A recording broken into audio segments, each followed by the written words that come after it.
And hello. Okay, I think we're good to go. The recording session, software is the word I was looking for. Like, can be a little picky at times. I've noticed like the last couple times we've recorded, it starts like 20 seconds into when we were talking. So I just like to give it a bit of extra time. But yeah, hello, Ravnican Nights, episode 3. It's heist time, boys. You were joining us at precisely 7 p.m. Symphonian Standard. I'm so glad that Symphonian Time is not just a one chapter thing. Oh, this is our lives now. Of course. When was it not? Yeah, so who's ready for a heist? I mean, not our characters, but that doesn't matter. That I is need true. I need adventuring fluid, and then I will be. Okay, cool. Well, My character's always prepared. last time we met, some jobs to do before the quest started. You was supposed to figure out a head of a guild or of your guild, quote unquote, borrow to be able to get into this vault. Made it very clear that you have to have some way to get in. So I guess we'll start with that. I know, Isaac, you have yours lined up. Would you like to tell us whose identity you'll be borrowing today? Why, sure. Give me 1 second to pull it up. Fun fact about mine, Josh. I'm gonna be pretty much conjuring it up on the spot. That's okay. Cool.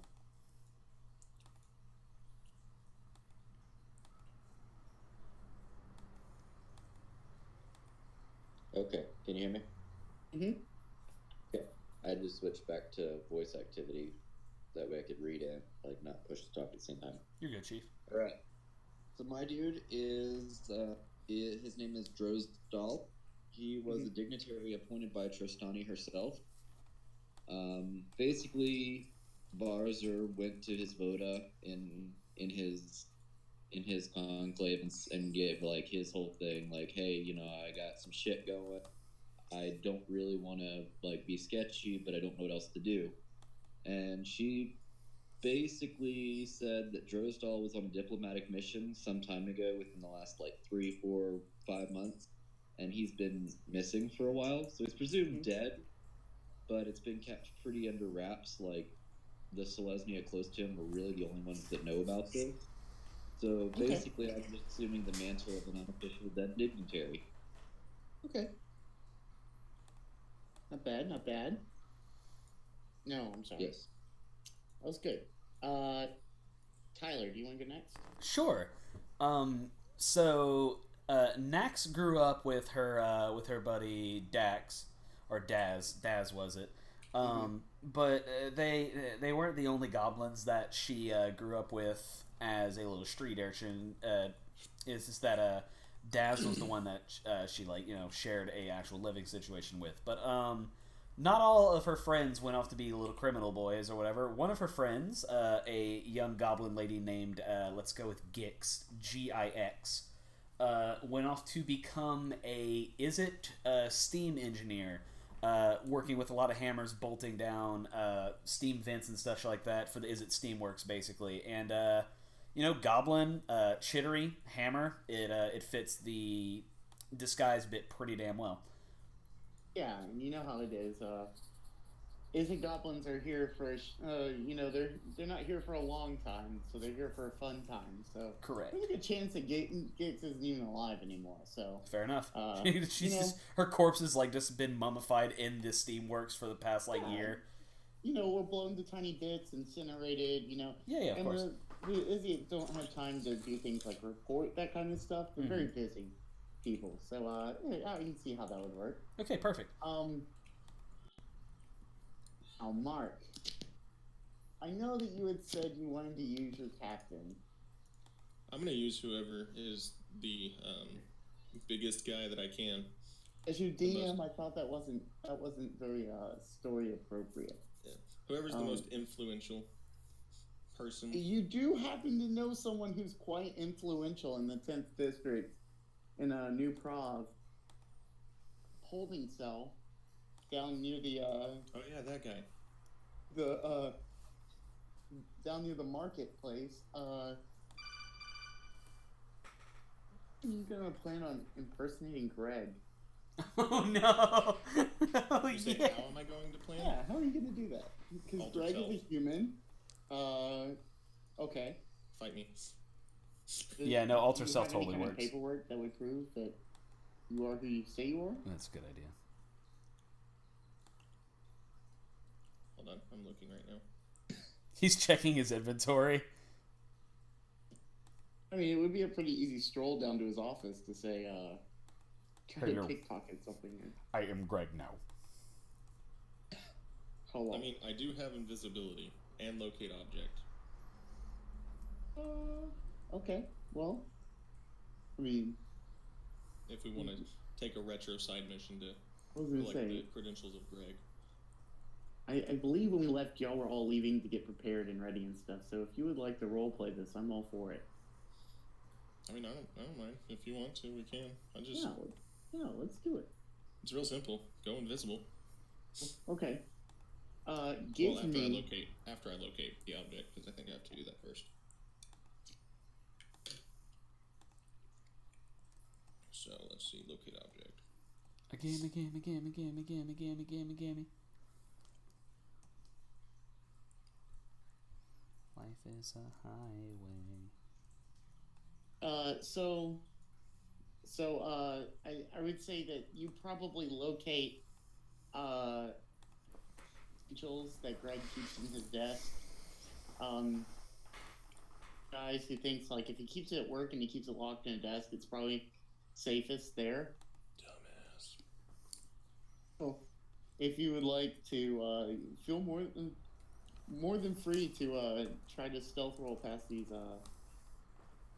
Okay, I will try to stealth roll past these. Okay, give me a stealth roll. There you go. That's my stealth roll, buddy. You get like an advantage because of invisibility or something. Yeah, I was about to say like stealth roll with the fucking invisibility. He should yeah. Oh well, all right. I guess this just kind of happens. Tell you what. So you make it to Greg's office just fine. In the meantime, that he is in his office right now. Why don't Do you have a cup of coffee? Yes. Okay. I am going to mage hand his cup of coffee into his lap. Okay. All right. He jumps up. Oops. It's very hot coffee. It's very fresh. And he, as he jumps up and away from the table, he's like, blast it, how did that even, what is going on? It must be. And he thinks for a second and he goes, joke day in the office, isn't it? I thought it was next week. And storms out down to the bathroom to go clean himself off. Holy shit. Just grumbling the whole time. And while he's gone, I take all the credentials I need. Okay. Cool. Okay. So everybody's got their stuff to be able to prove who they are. Akana comes back and meets with you very shortly and gives you. She's going to hand it to Barzor. Honestly, the most trustworthy person in the party. Obviously. Really? Really? Why am I not the most trustworthy person? Motherfucker, you're literally She a looks fucking. at you and she goes, "I don't trust cops." Oh, For okay. clarification, Barzer, the only thing he does to disguise himself is pulls his long hair back into a ponytail and kind of man bun. Fair enough. Honestly, the Orzhov are probably racist enough they won't notice the difference. Oh, they're totally racist enough. Are you kidding me? I love how it's ironic. I love ironically how the fucking Jesus Christ, the Black White Guild is the super racist one. Yep. Mm-hmm. Yeah. Well, they are the bad guys, so. You right. So she brings you a small bottle full of what looks to be purple spores. And she says, "This is Vitris monmortem, a spore found from the Golgari. and will work for up to an hour as a mind control potion. She says if you can get this near somebody and get it into their system,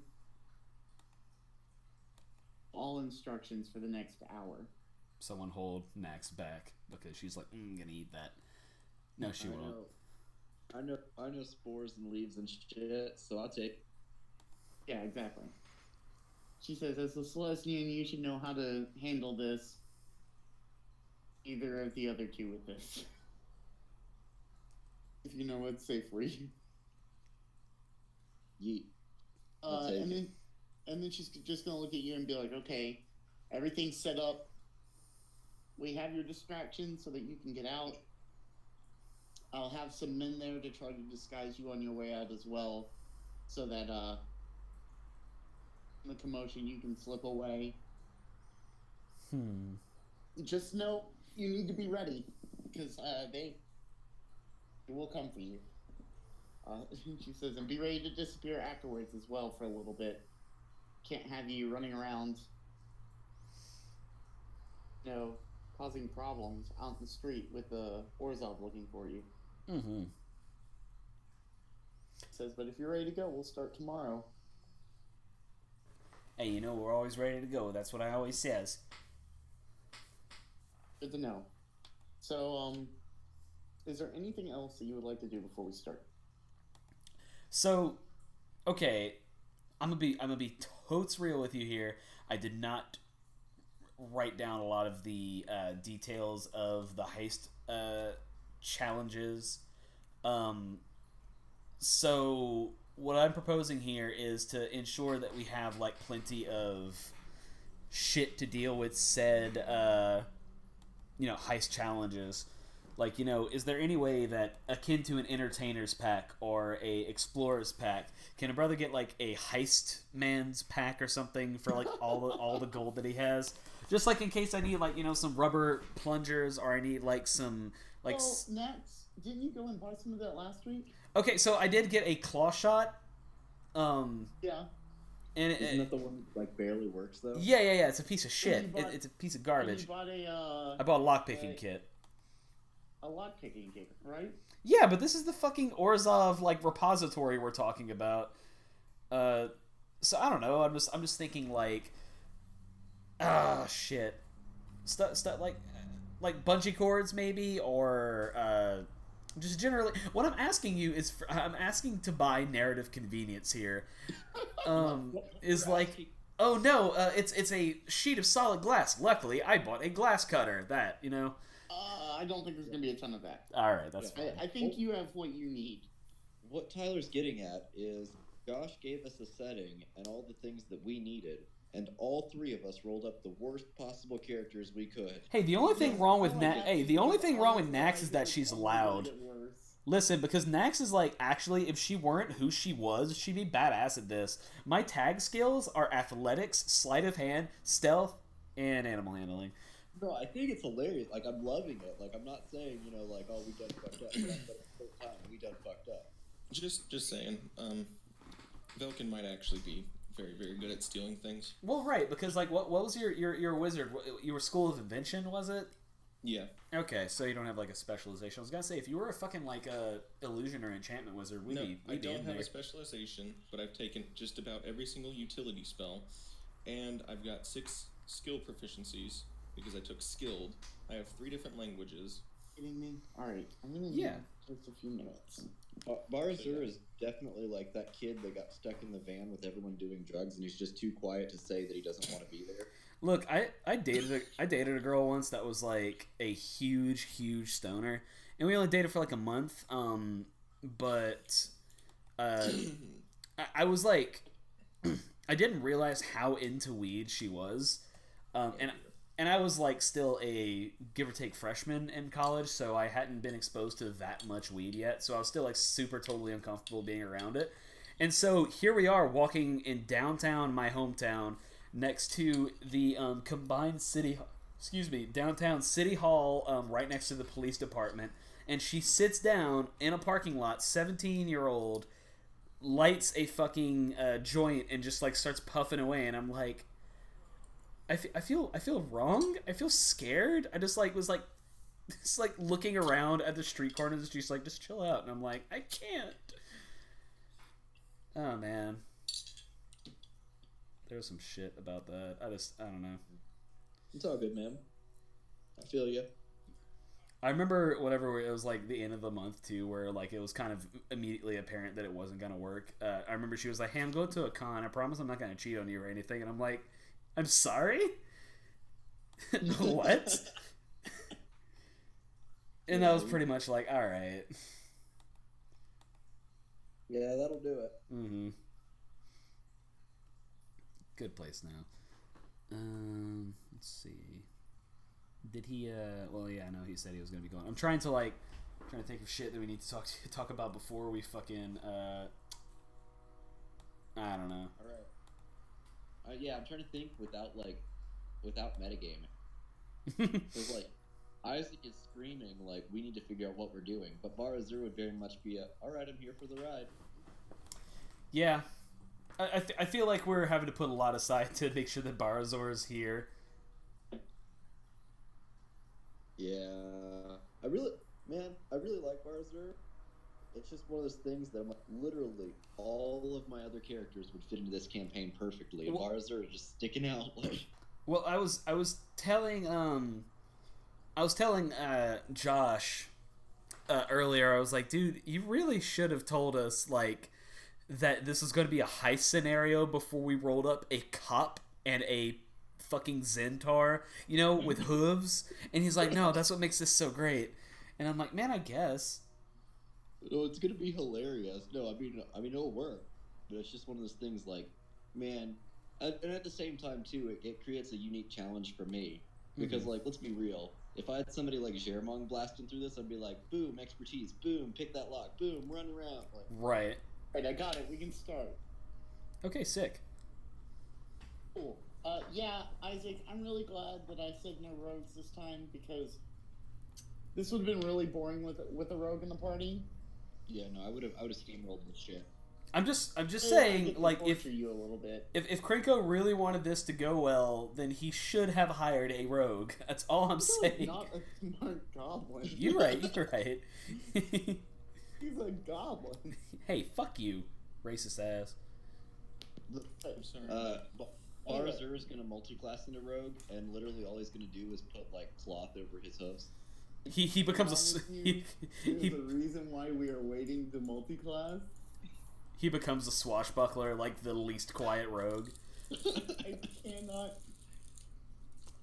The words how bad of an idea that would be. Who's the fucking goblin badass? Is it mage lady who's like the coolest fucking is it commander?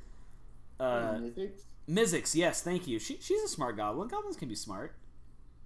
Yeah. So anyway, yeah, I'm ready.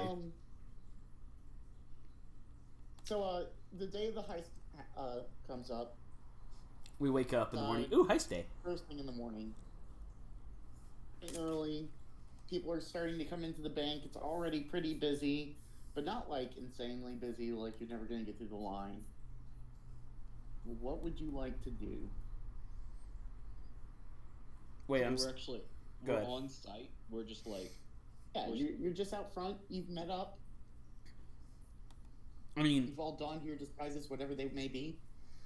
Do we have like a floor plan or like a reference? Like, do we have any directive into how to get in here? Yeah, you were given a map. You remember, it shows the courtyard area attached to it. The courtyard you're in now, the church to the right. In front of you in the building is the actual bank itself, with where to go, showing that like the desks and stuff are towards the back middle of the area. There's a waiting room off to the front left, kind of near the door. There's some offices off towards your left with a big screen glass so that you can see straight through them and see what's happening. Okay. In them, it all has a very gothic appeal to it. A very like 1800s or like maybe like Quasimodo-esque feel to it. And Alright, obviously that is extended from the church into the bank. So I play a lot of Payday. So I got this. I got this. First thing we need to do is we need to take out the cameras. All right. No more Velkin. Sorry. I played a lot of Arkham Knight, so I know if we jump up to the rafters and just jump Yeah, around. they can't see you there. I'm pretty sure the ghosts and spirits and stuff are gonna be like, "What the fuck are you doing?" You see a centaur jumping up in the rafters. People are like, "How did you? How did you do this?" But you are disguised, and the plan is to kind of just ask them to take you in. Like, So does Greg have an account? yes. Yeah, I feel like we should. It is known to through the you front that door. Greg has an account in the vault that you're going for. It's one of the lesser accounts. You know, it's a tiny safety deposit box in the back corner of the room that he scrimped and saved for, but it's there. What's the vault number? The vault number is 69. No, Yeah. it's Hey. the lowest tier vault. It's like the VIP vault. His is like B114 all the way in the back. Okay. Yeah, so I'll just go up and be like, hi, I'm Greg. I need to access my vault. Okay. Mm-hmm. There's into a old lady who has on this kind of weird hat, Mm-hmm. very almost priest-like, and she looks at you. Hello, Yes, Mike Greg, Wazowski. could I see some credentials for you? And looks at Nax and Barzer and goes, "Your friends." And so I show her the credentials. Okay. Nax, how are you going to prove you are who you are? Well, Nax has a rudimentary disguise of like goggles and unnecessary steampunk-looking bullshit. As far as impersonating Gix, can she just slap an signet on the shelf? Yeah. Okay. So she slaps down the name Signet. What else are you gonna do? You want to say anything or try to be convincing at all? Let's see. She's gonna be like, I'm here with my buddy to ascertain the structuralistic integrity of your seals. Steam seals or whatever. Kind of looks at you and sighs very deeply and goes, "It's Yes, yes. And what about you, sir, in the back?" Yes. I am Rosdal. I'm one of Trostani's dignitaries. Just kind of getting ready for another diplomatic venture, and just making sure I got everything I need. Thought I'd stop by and okay. This is something that's more so because I don't know much of the lore. Being a direct dignitary appointed by Trostani, would I have access to like one of the higher vaults of like Trostani or something? Well, Tristani is not the kind of person that would keep a vault. Tristani is like the world tree embodied. Okay. Or right. the world spirit embodied. Sense. But she would have, but there would be like her dignitaries and like people, like her followers would like direct appointees would have like a higher access vault maybe than say maybe like Selesnya themselves would have things that they want hidden away from people. But they probably bang. Like maybe Selesnya itself has a vault for its secrets, and maybe she sent you to obtain something out of that vault for a diplomatic mission or something. Yeah, they're hippies. Yeah, that's kind of what I was going for. But then I got like halfway through. I was like, shit, I don't know enough lore to know if this is viable or if I'm gonna be like, they're like, ha, gotcha, bitch. Yeah, no. The Selesnya, as people, don't tend to keep a whole lot of belongings. It's not really their thing. But the Selesnya as a conclave has its own secrets and things that it would probably like to keep hidden. Okay. And that's kind of what I was going on. I was just making sure that was like viable. Yeah. Okay. And she goes, yes, I seem to remember you. And she just kind of looks at you and shrugs and goes, I seem to remember it's been a few months since you've been here. How did your last diplomatic mission go? Oh, it was a long journey, and I had to go a little further than I wanted to. Got held up, but Yes, it's and part of the job, travel. could you give me a deceptional? Fuck me. And say, yes, and where exactly were you again? Oh God. Oh God. Don't fail me now. Don't fail me now. That is a 6. So she looks at you, and you very just incredulously think under your breath, and she goes, Okay. Well, I see no fine. reason why I should hold you up here. Here, let me summon a thrall to bring you to the vault now. Nax, And you go ahead. So I was gonna try and help, but yeah, I didn't want to cast Detect Thoughts because it was gonna kill my alter self. Nax is gonna nudge Valken and be like, "Hey," she's gonna like whisper, like, "Hey, what's a thrall?" Oh, Thralls aren't good, right? no, they're fine. They're like the they're great characters until they become complete and total fucking hippies in Cataclysm. Whenever Metzen ruins them. Sorry. It's not thralls, not thralls. I know, douchebag. Come on. So the thralls are created creatures by the Orzhov. They're essentially reanimated chunks of flesh from people. Okay. Servants. So they're kind of just like disembodied servants. Nice. Okay. See this kind of like imp-looking thing, and kind of like come up to you going, and point towards an elevator off to your left. And she goes, yes, just follow him through there, and you'll go through the standard security procedures. Did your guild leader send you out the codes for this week? They've changed again, you know. Sorry, what was it? So she's asking if like the guild leaders gave you codes and everything for the vault. Because obviously the security stuff changes every once in a while. Is Celestians like, and this is me memeing, not real, but the Selesnya code's 420, right? She goes, don't worry about it. I'm sure you'll figure it out either way. Toodaloo. Well, that's So this thrall is going to lead you over to the elevator, and he's got on a little fez, a little red fez, and a little red jacket. Press the bottom button. I stand in the corner. I love the idea of a zombie wearing a fez very, very much. Just that just really tickles something. Oh no, calm down. Oh, shut up. Yeah. So you said it, not me. as you You're the one being tickled.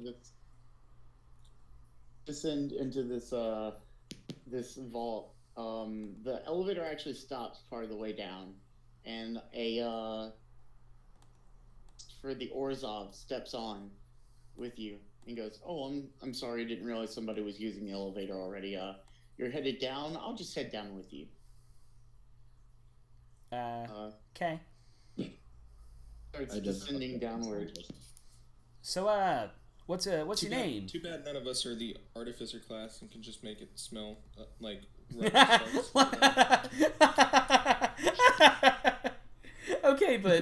Okay, but hear me out here. Like, do you have prestidigitation like any decent wizard? Whoa, now I'm not a wizard. I am an officer. You are a fucking wizard, Mark. Nope. I'm Your a police class officer. is No, wizard. I don't have prestidigitation. How can you not have prestidigitation? Because you can make it smell like farts. I don't do parlor tricks. Oh, kiss I my catch dick. criminals. It's not a parlor trick if it actually smells like Dookie. So, Why don't you just crap yourself like the goblin trash you are? Oh, motherfucker! Like, I will swing. The heist could go fuck itself. I will swing. You hear me? oh no. Bars are You're having this very, I don't know if you guys have this argument very quietly and keepedly in the back of the No, this Bar- is totally out of game. Barzar just like his tail just lifts up and you just hear like a fucking a plorp. I feel like this is great because we're totally like passing time for the elevator ride. Please do not shit yourself. Next will Take one for the team, buddy. Take one for the team. Next we'll look up at the dude who's in there with us and be like, "Hey, what's your name? What you do around here?" He looks at you and he goes, "I'm sorry, I don't talk with the commoners." Oh, well, that's cool because I'm not very common at all. My name's Gix. How you doing? Gix. You're still a goblin. You honestly aren't worth my time. So, if you would excuse me. I mean, you've given me like 5-10 words already. I mean, you spend enough time as it is. I mean, all I need is a name, buddy. I'm just trying to make pleasant conversation. That's all. He rolls his eyes. He's human. Okay. His eyes and looks down at you and goes, "If you must know, it's Rowan." Hey, Rowan. Pleasure to meet you. See, this is a lot better than just... Rowan. Yeah. Where have I heard Rowan from? I feel like we should know Rowan. History check that shit. Oh shit. Rowan is just a very common name. I promise you that this is no one special. Oh, okay.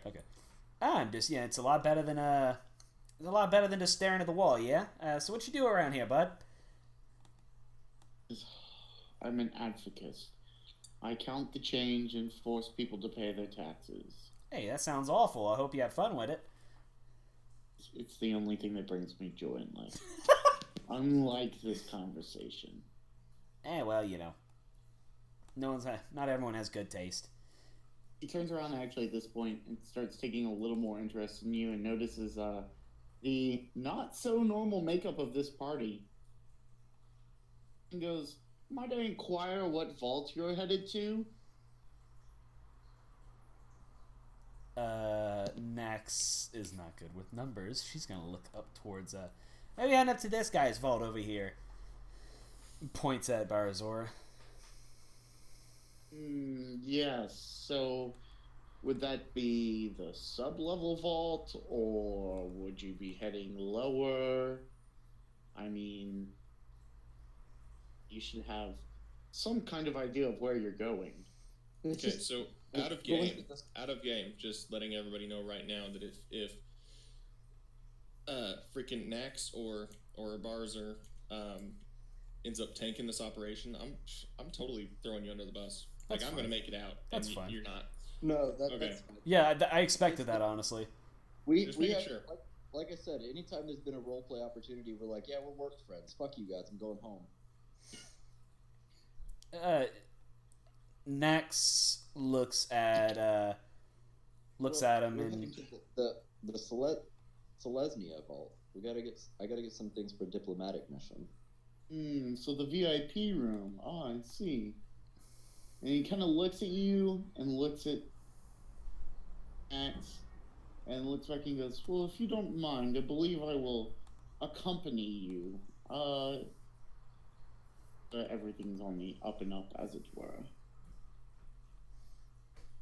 Yeah, well, we ain't nothing but a bunch of trustworthy people, ain't we?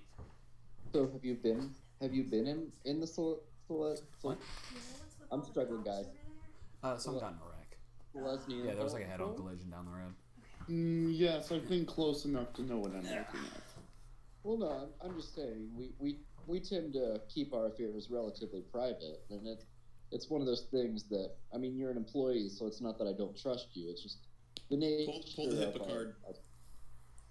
The nature of our people just kind of keeps things quiet, and it's in my best interest to know if you know what's in there. Well, I will, I'll tell you this. I will escort you to the vault and then let you inside in your own privacy. If you can get it open, that is. Okay. I mean, that's I mean, I don't know why I wouldn't be able to get it open. I'm here for that goal. Okay, being somebody who is of the law, would I know the laws of the banks and the policies for its patrons? Not necessarily, because that's not set by the Azorius, the Orzak on the banks. Okay, so as Velkin, banking the guy who literally knows everything, would I know the policies? No, that's not how that works. No, I feel like I would have read a book in my spare time about the bank policies. You know, that wizard spell, no bank law. Yeah, I have that. I have that one. No, I would say probably unless you made it very specifically clear before that you really don't know.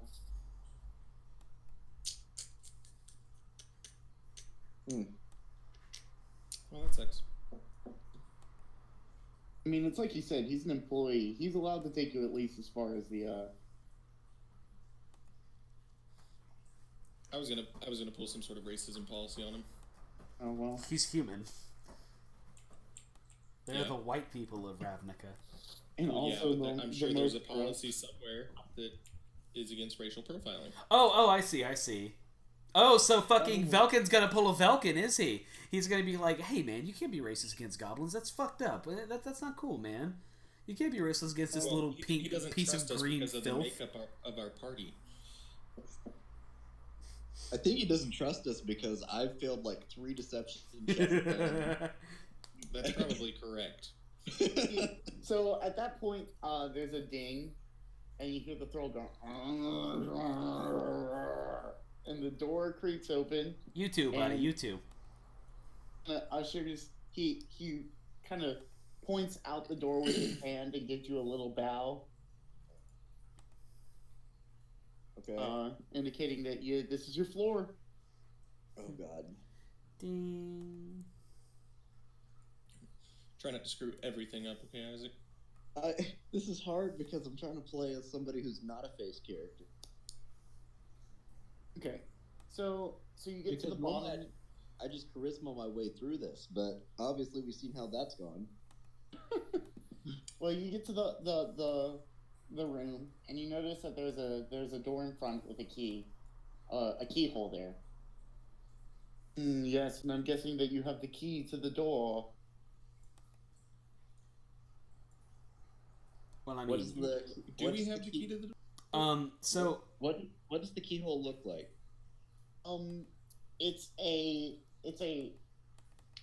It looks less like a keyhole and more like maybe an indentation that something would fit inside.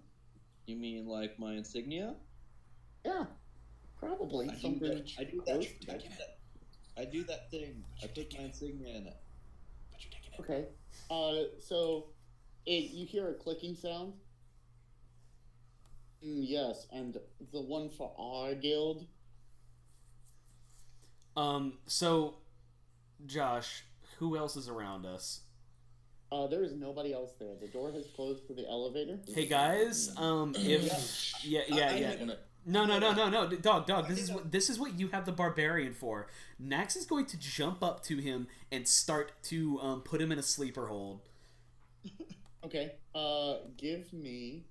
Trying to muffle him, by the way. Like, make sure, like, I reiterate that she is trying to muffle him. Yeah. Well, give me 1 second. I gotta look here. An assault check, you know. Thinking about what kind of check you need to give me for that. Domestic. Give me strength check. Yeah, I was about to say, bada bing, bada boom. That's a what did I get? I'll give you advantage only because it's out of surprise. Yeah, because He's having a discussion with Barazor and it's going terrible. Bark. Yeah, but no, she's gonna try and muffle him and just sleeper hold him until he falls asleep. okay. As he's going down, you just very quietly bark into his ear. Bark. And he's like, "Mate, we'll hear about this." He finally just passes out. Alright, he's probably got a badge on him. We got to get rid of him. Like wizard guy. You got something? You got like a fucking bag of holding or something? Jesus. This is your problem. You handle it. Hey, if I go down, then we all go down. You hear me? Now help me out. If you go down, I assure you, you go down. You about to go down because you ain't gonna have no kneecaps. Now do something about the body while we get the door. Hold on. Are there any other doors around? Oh, it is this door and the elevator. Oh, okay. Guess we're hiding him in your vault. Presumably, he would have some sort of a master key, right? You check his pockets, and he does have both an Orzhov signet and a what looks to be like a normal key on it. That's what I was kind of going for. I have a suggestion, but this suggestion would not be made by Velkin. Because my thought is, like, okay, Barzur would not want him in the Selesnya vault. Like, he wants to. I mean, even though he's kind of like shit's gone to hit the fan and he's in way over his head, he still wouldn't. He still wouldn't like intentionally like give up Selesnyan secrets. So he's probably actually. I hate this. Probably gonna go up a floor with the guy and stash him in somebody else's vault. Well, I like the idea about the elevator shaft though. Like for reals, is there whenever we're in the elevator, do we see any trap doors either up or down? No. There's a much easier way than that. So you're a barbarian. Make your strength throws for one thing. Just send the elevator up or down, and then open the door with your strength after it's gone up or down, and drop the body in. Josh, are you okay with that? Yeah. Strength save. Hey, nat 20. So. Yeah. So the elevator's already going back up where the thrall was going back up to its boss. So you just kind of very easily pull the door open, and you notice that under the elevator, there's always a little bit of room down at the bottom, because at the bottom of an elevator, whether you know this or not, are not only emergency brakes, but giant springs to catch the elevator. Yeah, and also to stash all the bodies. Yeah, to stash all the bodies. They're actually speaking of elevators. At our library, we have an elevator, and there's a gap between the elevator and the walls, big enough to drop a book in. There's a bunch of books underneath our elevator. So you notice that you notice this, and you realize there's about a good 6 feet from maybe like 5 to 6 feet from the elevator door down to the floor. So you very easily can just like hop down there, hide the body, and then hop back up. Yeah, right on. At this point, Barzur just takes a deep breath and sighs out, and he's gonna take his blood pressure herbs. Okay, so Barzur is choking up. It's my blood medication. I have high blood pressure. You guys are giving me anxiety. We're on a heist. That doesn't mean you're comfortable with this. Insert the signet into the wall.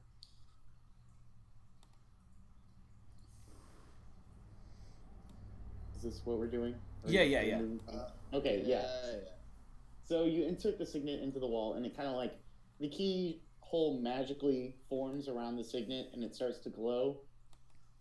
And you hear another audible click, and when you pull it out, it forms back into a normal-looking keyhole that looks like it matches the key that you have as well. Nice. So you open the door and continue through. Next room, it is completely different than the room you were in before. It's just a very big open room, and through the whole room is piles of coins, rich-looking goblets, deeds to land, all sorts of treasure just laid out all across the floor. And in the middle of the room is a table. Top of it is a stone tablet. Nice. Would you like?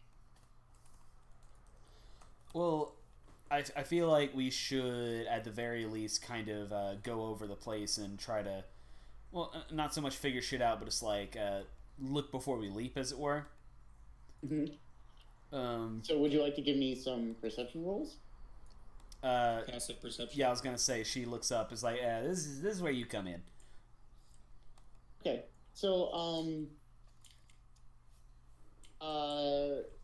you notice again, there's treasure all over the room. The stone tablet in the middle, very plain looking. It looks extremely sturdy.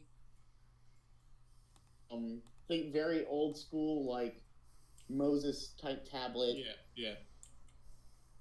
Normal looking table. Really what we're here for. Yeah, nothing ornate about it. The rest of the room is just covered in, be considered like the most extravagant gold, and coins everywhere, piles of just like jewelry and stuff. Nax's eyes just You also light notice up. that the other door is firmly locked, and that there's no keyhole anywhere, or even a slit in the door for it to open. Oh man. What would you look at all the that? I mean, that's oh man, that's wow. I would be just like so set up for life. I wouldn't have to eat like water sandwiches anymore. Water sandwich. Yeah. You take a sandwich and you put a little water on it. It's nutritious. That does not sound any different than moist bread. Yeah, well, you learn to live with it when you're broke, bud. I don't even understand. Hey, I can't even. it's an ice sandwich. So, the next thing that you would like to do is Kill myself? Well, we should inspect the stone tablet. I guess that's like the focal point of the room. Investigation. So you walk up and you read the stone tablet, and it's written in common, and it just says in giant text, "Present the one treasure prized above all others." Aw. Can Nope. I'm out. can Nax put her hammer on it? You put your hammer on it, and it hums slightly, and then does nothing. Aw. But I really like my hammer. The one treasure that is. Can you say it again? All right. One These guys- treasure prized above all others. These guys seem really conceited and into themselves, so I'm gonna take their insignia and put it on in there. Oh fuck, that's a good idea. It hums, and then it goes silent.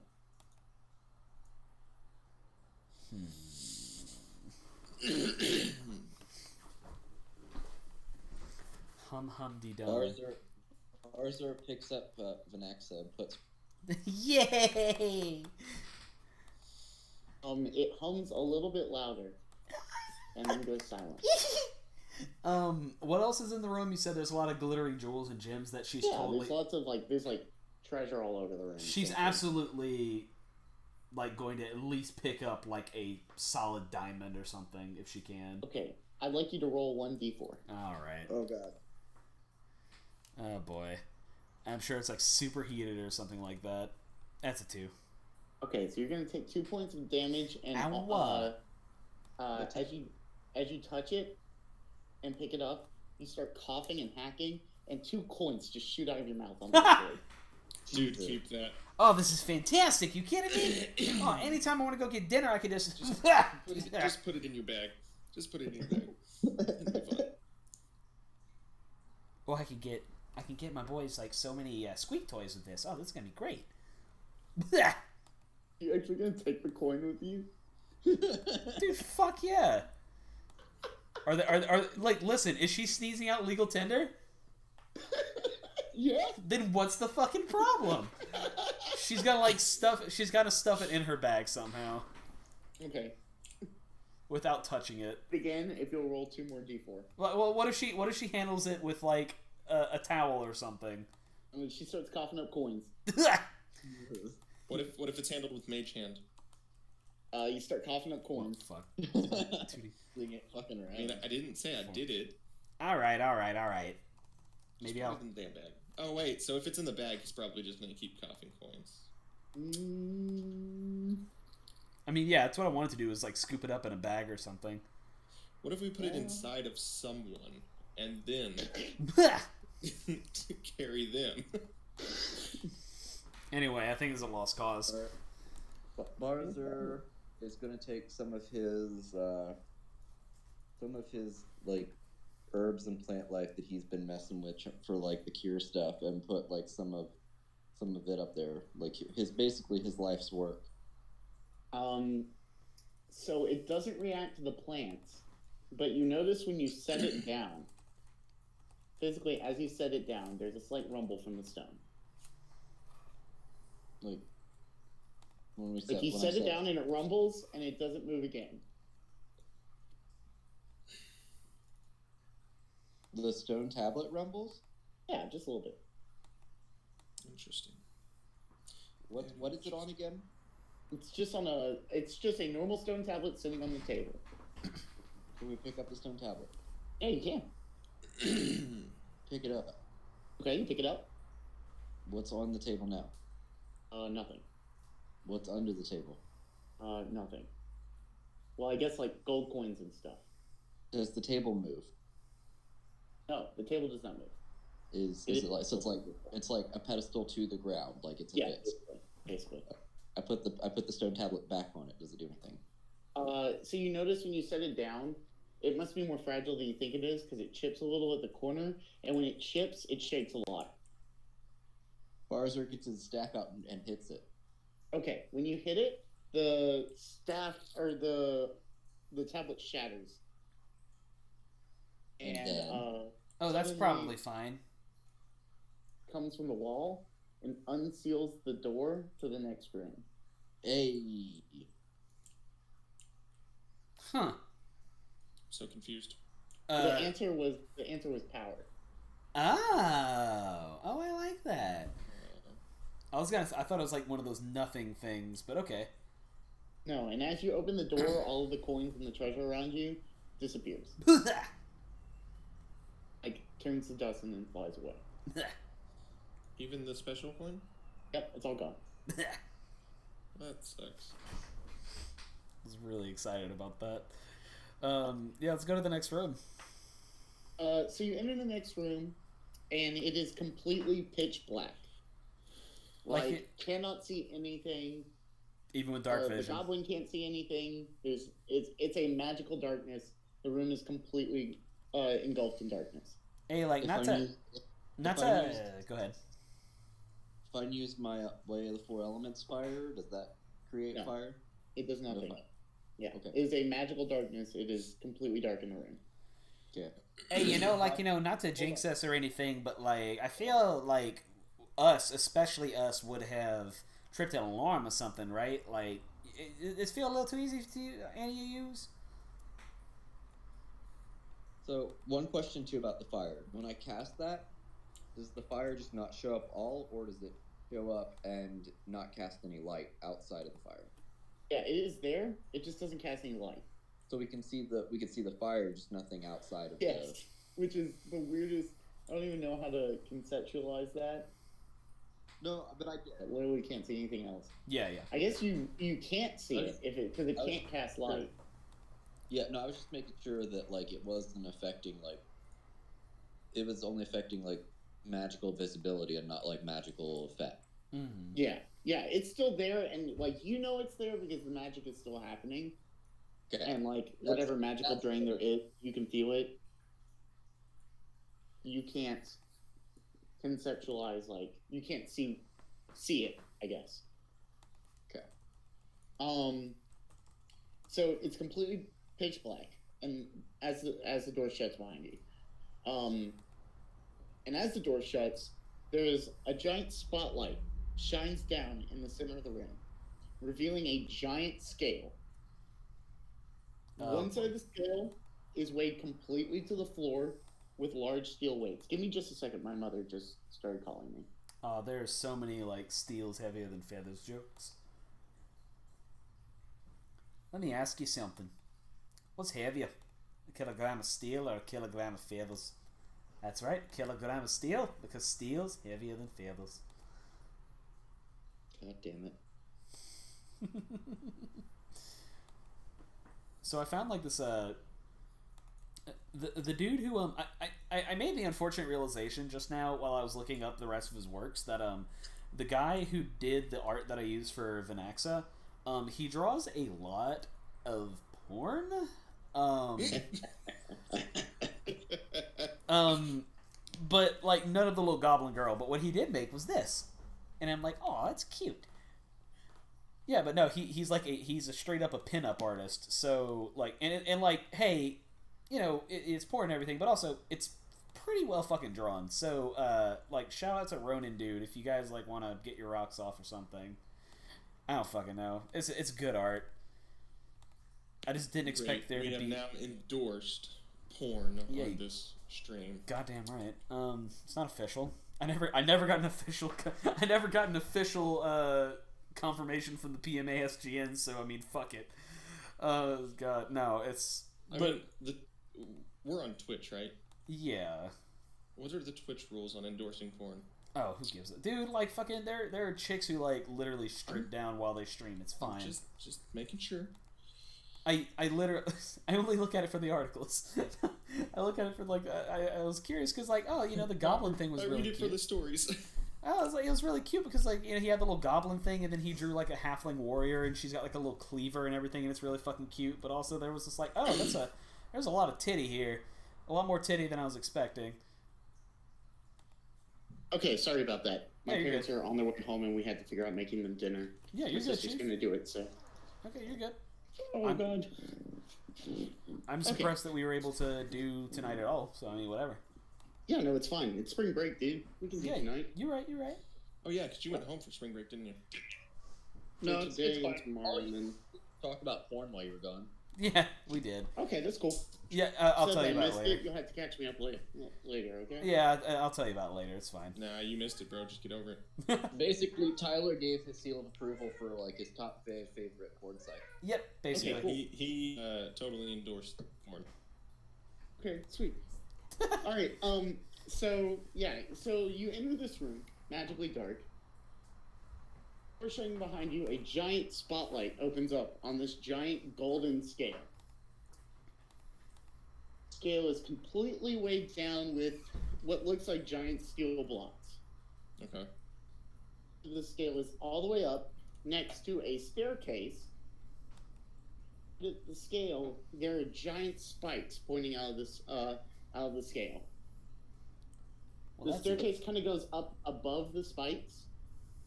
It's like you could almost push something off onto them.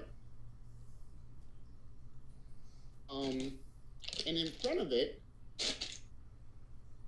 a sign that reads, "Behold the price of what you seek.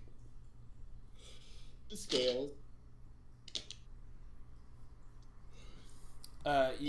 You cut out a little bit. Beware the price you seek. Behold the price of what you seek. Balance the scales to settle the debt. All right. And as you move forward to read the sign, a door opens on the side, and all of a sudden, several people in tattered robes are kind of ushered out into the same room you're in. Oh, that's probably fine.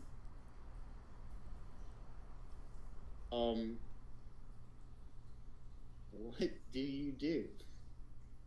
I'm sure Can this I is... insight? Go Can ahead. I insight to see if these people are real or if this is just part of the riddle? Give me an insight roll. This is totally some kind of necromantic bullshit, I'm telling you. That is a 23. You can tell that they are 100% real people. They look extremely panicked. That is real fear in their eyes. They are bound and gagged. Tell me about these people, like race makeup, gender makeup. Very diverse. They're Lord. everything from goblins to minotaurs to people, Vidalkins, all shapes and sizes. They all look very dirty, like they've been held for a very long time, very weak. So none of them would be able to fight back against anything that you choose to do. They all look maybe even a little sedated, but they are actually legitimately terrified. How many of them are there? There's maybe like 10 or 15 of them. Okay. And is it We one of those dropped things them that- down the elevator shaft as well. Is it one of those things that the closer we move, the more people show up, or was it already a set number coming in? Yeah, they just kind of like ushered about 20 people into the room. But it's not. It wasn't dependent on how far we got. It was just like they were going to be 20 regardless if we took one step or if we took. This make anyone else feel like we're being watched? I mean, it is a bank. I'm sure security isn't necessarily a pushover. I'm just gonna try something and like, don't be weirded out. But this is what my gut's telling me. She's gonna like nick her palm a little bit with her knife and drop a little bit of blood on one of the scales. So you see the scale kind of bounce a little bit, just ever so slightly, like maybe just a tiny little bit of movement. from one little droplet of blood. Yeah, something like that. That's what I wanted. Just barely moved. Okay. God, I have an idea, but Barzer would not. Can you say the inscription one more time? I'm gonna type it down. Huh? Can you say the like the riddle or whatever it was? Yeah, it's where did I write it down here? Behold the price of what you seek. Balance the scales to pay the debt. Seek, balance the scales to pay the debt. Are you Googling my riddle? No, I'm writing it down in the fucking Discord channel. Calm down. No, I'm just doing it. No, I'm just fucking no. It's just to like keep track of it so I don't have to ask you that 15 We already times. Googled it. We Googled it while you were gone. Oh, well, that's impressive, seeing as I hadn't read it out of my handwritten notes.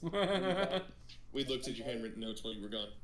And Barzor teleports out and Jeramon comes out so we can do evil bullshit. Oh. Does it have Would any of you like to take any other or investigation or anything like that? Well, I mean, I have a passive investigation of 21. Okay, would you like to do that? I mean, it's passive, so it just happens. Okay. I mean, Again, bullshit. Bullshit. okay. So as you investigate a little bit further, you can see that there is a rope holding the scale to We the gotta ceiling. hang somebody. Oh god. The scale to the ceiling. Like maybe one side is being disproportionately, Held. yeah. So we gotta cut the rope.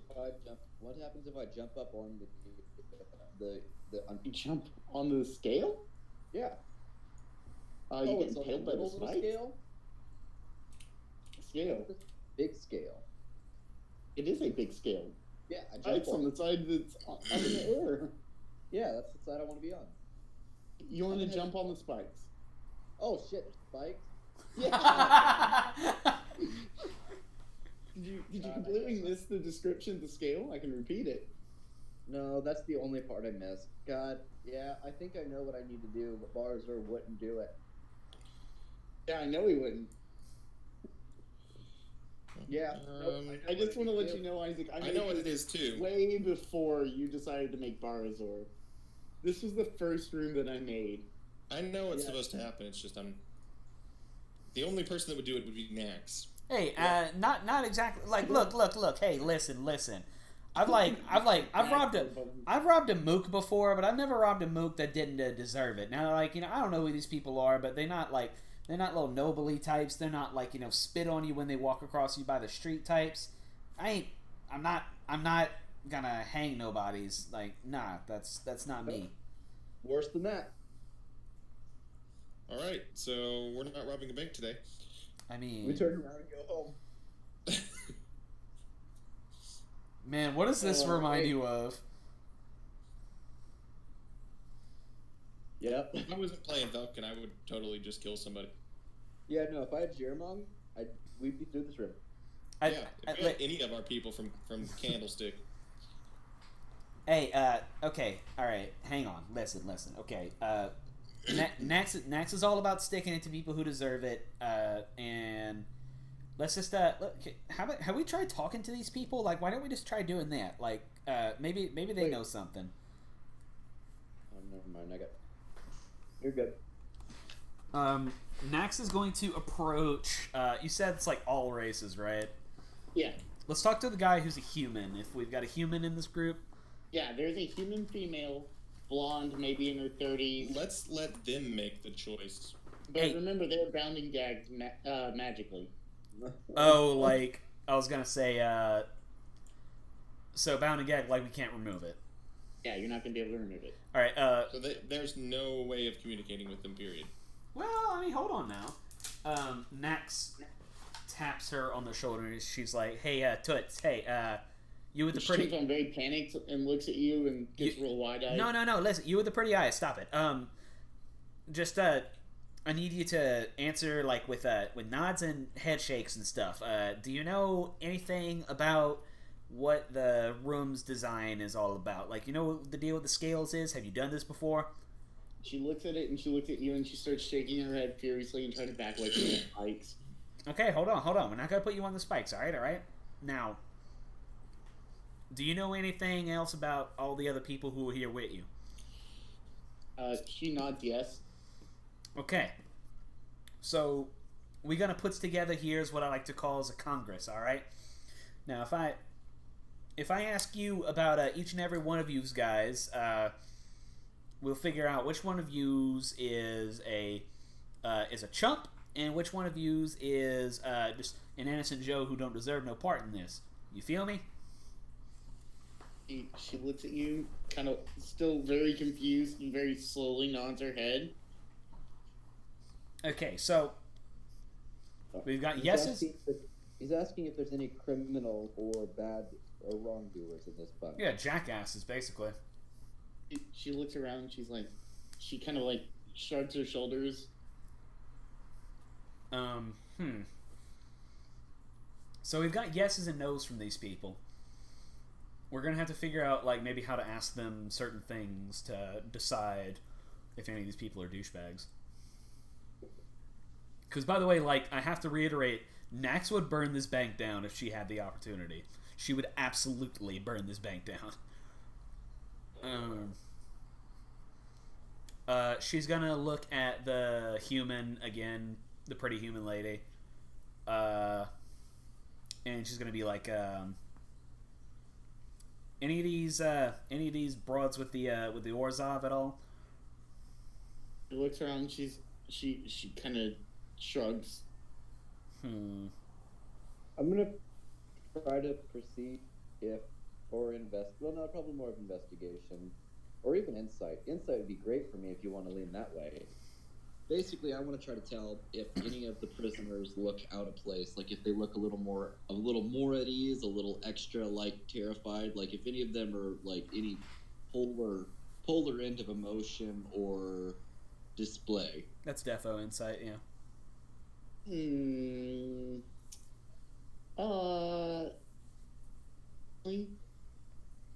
What? Everybody's kind of the same level of freaking out. Like, doesn't. So nobody looks like. Yeah, nobody looks like out of place or at ease. Like they're all kind of. Yep. Everybody is like, what the hell? Please don't kill me. Orzhov is like primarily human, right? Yes. Human and maybe half elf. Maybe elf if you're like. Are any of the prisoners wearing their rags, or are they just kind of in like prisoner clothing? like rags? Like they've been held there for a very long time. Josh. Nax looks at the congregation and she's like, any of you mooks, like, you know, got stuff to live for it? Give me a yes. And then everybody looks at you and starts frantically shaking their head yes. Okay, good. Then we're getting somewhere. All right, we're getting somewhere. That's the first test. Yeah, you all passed. Oh boy. So at this point, talking, you notice a light. Okay, so. Oh yeah. Real quick, everybody's alignment. What's everybody's alignment? Chaotic neutral. Lawful good. Okay, I'm true neutral. Nax is not gonna like indiscriminately murder anybody. Like that's not but cool. I think I might actually. Oh God. Can I? Actually, it'd probably be lawful neutral, but it'd still be more so on the lawful side. Nax is gonna point at every individual person and just say the word Orzhov, yes or no. Everybody. Well, a couple of people respond yes, but still look just as freaked out. Most people respond no. Halfway through this process, the lights suddenly come on. A blood red light. Oh, that's fun. And all of a sudden, both doors on both sides of the rooms fly open. Oh boy. Nothing else has happened yet, just that. Okay. We can We can keep on going through this.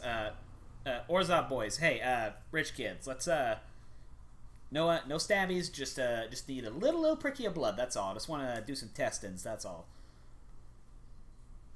And are they able to like resist being led around at all? Nope. They like I said, they are extremely weakened because they've been held for so long. So she's gonna take but, the guy again. There's this pulsing red light. Doors have opened at this point. I mean, has anything come out of it yet? Not yet. All right. There's also nothing stopping you from just progressing. Yeah. What's in the doors? The door from where you came from, and the door going forward. Okay, fuck. Let's go forward. Fuck this place. Question: when we see this pulsing, is it like an alarm pulsing? It is just a blood red light that kind of pulses on and off. I think Barzer would go. He would, because he knows what he needs to do, but he wouldn't do it. So he just goes to the door. Okay.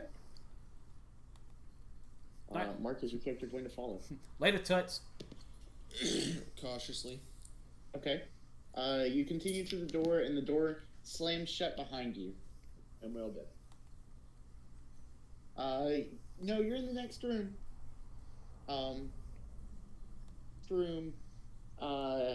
You walk in, and it's actually an extremely normal-looking room. Very plain, brown walls, brown floor, mostly stone. In the middle is this very large stone.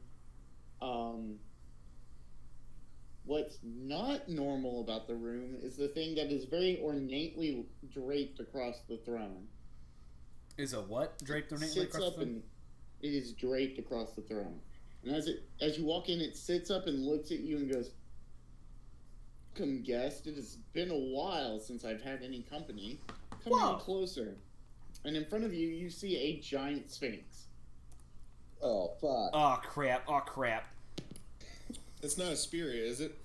No, it's not Asperia. Asperia would not be in the dungeon of a Orzhov prison. I'm a fucking idiot. I googled Drake expecting to find some dragons, and guess what popped up instead? I'm a fucking idiot. No, he goes, "No, don't worry. I'm not one of those eat you alive sphinx. No, I'll just report to my boss if you can't do what I ask." Oh, good. I don't like getting eaten. Forget the formalities. Come in. Join me. It's been so long since I've had company. He says, my name is Indal. I am the, I guess you could call it an establishment. It's more like a prison to me, but here I am paying off my debt. Hey, well then you should probably help us break you out of here if if it's a prison. Oh, I'm not that slow. I do like to play my games. Oh yeah, but I mean you can play your games regardless of whether or not you interned up here. I mean prison bars is prison bars. Am I right? Yeah, there's nothing like the open air, the open road, and everything. You feel me? Roll me investigation, or not investigation. Persuasion. Yeah, probably persuasion. That's it. Yay! Bump. That is a 7. He just kind of looks at you and blinks and goes, "You've obviously never dealt with the Sphinx, have you?" Nah, no. I'm straight from the from the streets, the is it streets, goblin. Not many sphinxes around where I'm at. He says, "Well, we do have our sense of duty." Your sense of what? Your sense of what now? Stares at you and goes, "Laugh now, goblin, but do not laugh when you have failed my test." Oh, I will laugh. Oh boy, yes, I will. Test sounds fun. Let's do that. He goes, "Yes, of course. Well, like most sphinx, I have my own riddle that I would like you to answer. If you would like to continue." Yeah, I mean we got to. So Yeah. No, Nax looks at you too, like, all right. Says, "Yes. Well, if you'd like to continue, here it is." And he says, his riddle is, "We hurt without moving, without touching. We bear the truth and the lies. by our size. What are we? You are like I only heard half of that. yeah. I was gonna say like it's getting a little worse now. You Type have it been like into you have graphic. been intermittently like cutting out with your voice and everything. The past couple, I would like turn your mic sensitivity up a little bit in Discord. I have a question too. Once you get that set.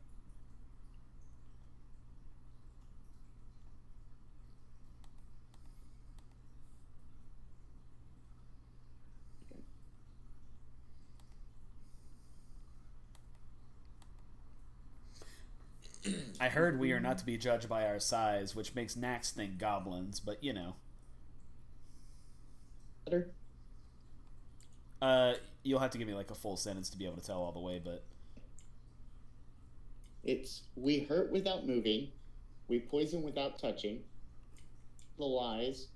We are not to be judged by our size. What are we? okay. Okay, so Barzer is gonna ask, is this a one and done kind of thing? Do we get guesses? Because I have given you what I have given you, and no more, no less. So if I say the wrong answer, we all die right here, or you can give me a second chance, or I will not harm you. I cannot promise what my boss.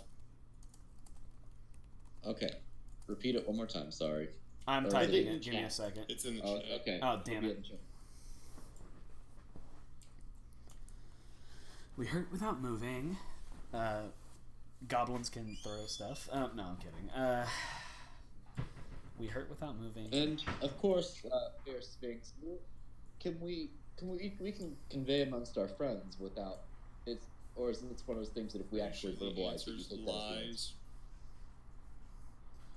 Why lies? because lies hurt people. Lies poison things. Yeah, but why specifically lies? Like, why not just like words? Because I'm and- Azorius. Yeah. But I mean, like, why not? Yeah. Not to be judged by what? How does that convey? We hurt without But moving. that- We poison without touching. I don't think it is lies because Well, lies yeah, is we just bear the something- truth and the lies. Why not just like speech in general? Like, The yeah. second- Hurt without moving. We poison Yeah, without touch. Part Well- of me kind of think, like, and this is kind of, I don't think this is the answer, but my train of thought is kind of like all these things could be scars of things, like the remainders of something that could have already existed. What about like language or words or speech? I'm really feeling like it feels like one of those deceptive riddles. Well, I mean, all riddles are deceptive. You know what I mean. We poison without touching. We hurt without moving. We bear the truth and the lies. Guys, I know what it is. What is it? It's a bear. Why else would he put a bear in it? It's memes. It's Ragnar. Ragnar's a bear. The answer is memes. My vote is for like speech, words. Without moving.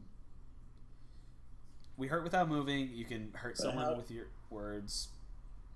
Yeah, but that doesn't. I wouldn't describe like words as motionless either, though. I mean, yeah. I mean, I'm not saying that they necessarily move, but I wouldn't like. I'm trying to think of something like when I think still. We bear the truth and the lies. We are not to be judged by our side. What about like a letter? Is it fire ant? Something super specific. Yeah. Yeah. Like what about like a letter? It's magic. Magic. Magic. No, magic definitely poisons you by touching. I feel like that's exactly what it No, does. there's no magics that don't touch you. Yeah. No touchy magic. Yeah, no touchy magic. The answer is spell attack spells, preferably level 1 evocations. But it has to be a subtle spell. What about? I'm serious. What about a letter? Comes on in the background. The answer is arrows. I'm saying letter. They hurt with moving. That is exclusively how they hurt you. No, that is actually exactly how It's they. watching you, and its tail is flicking back and forth. Yeah. What about a letter? Yeah. What about a letter, buddy?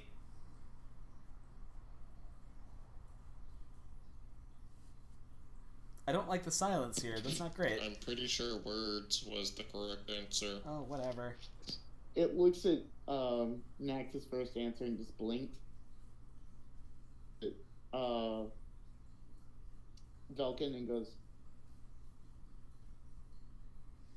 opens the door.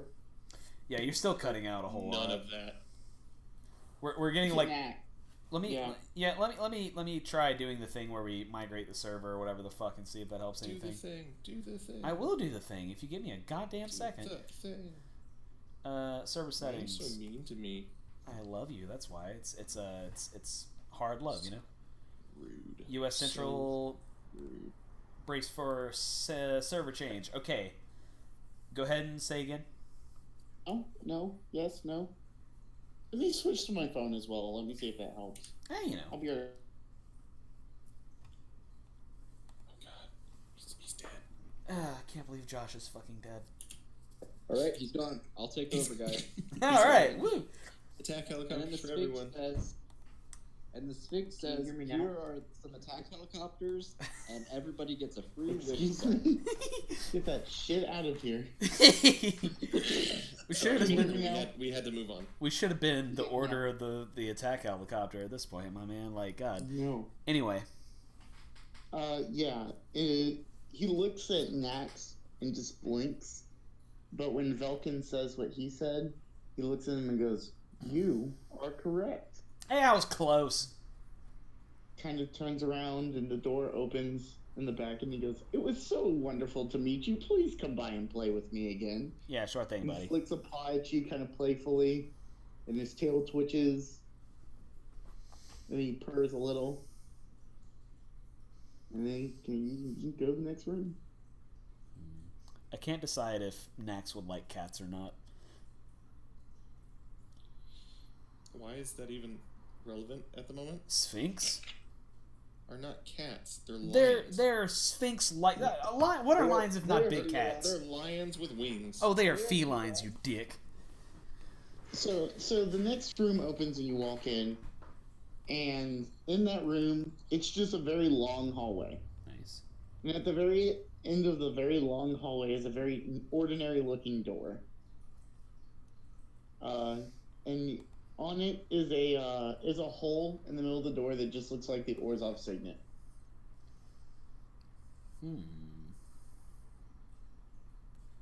How long has it been since we came into this place? Roughly 30-ish minutes. Okay. Maybe 45, closer to an hour, maybe. Okay. Let me know when it hits an hour because I have to recast. Yeah. Yeah, we should we like you know, put the signet up to it maybe?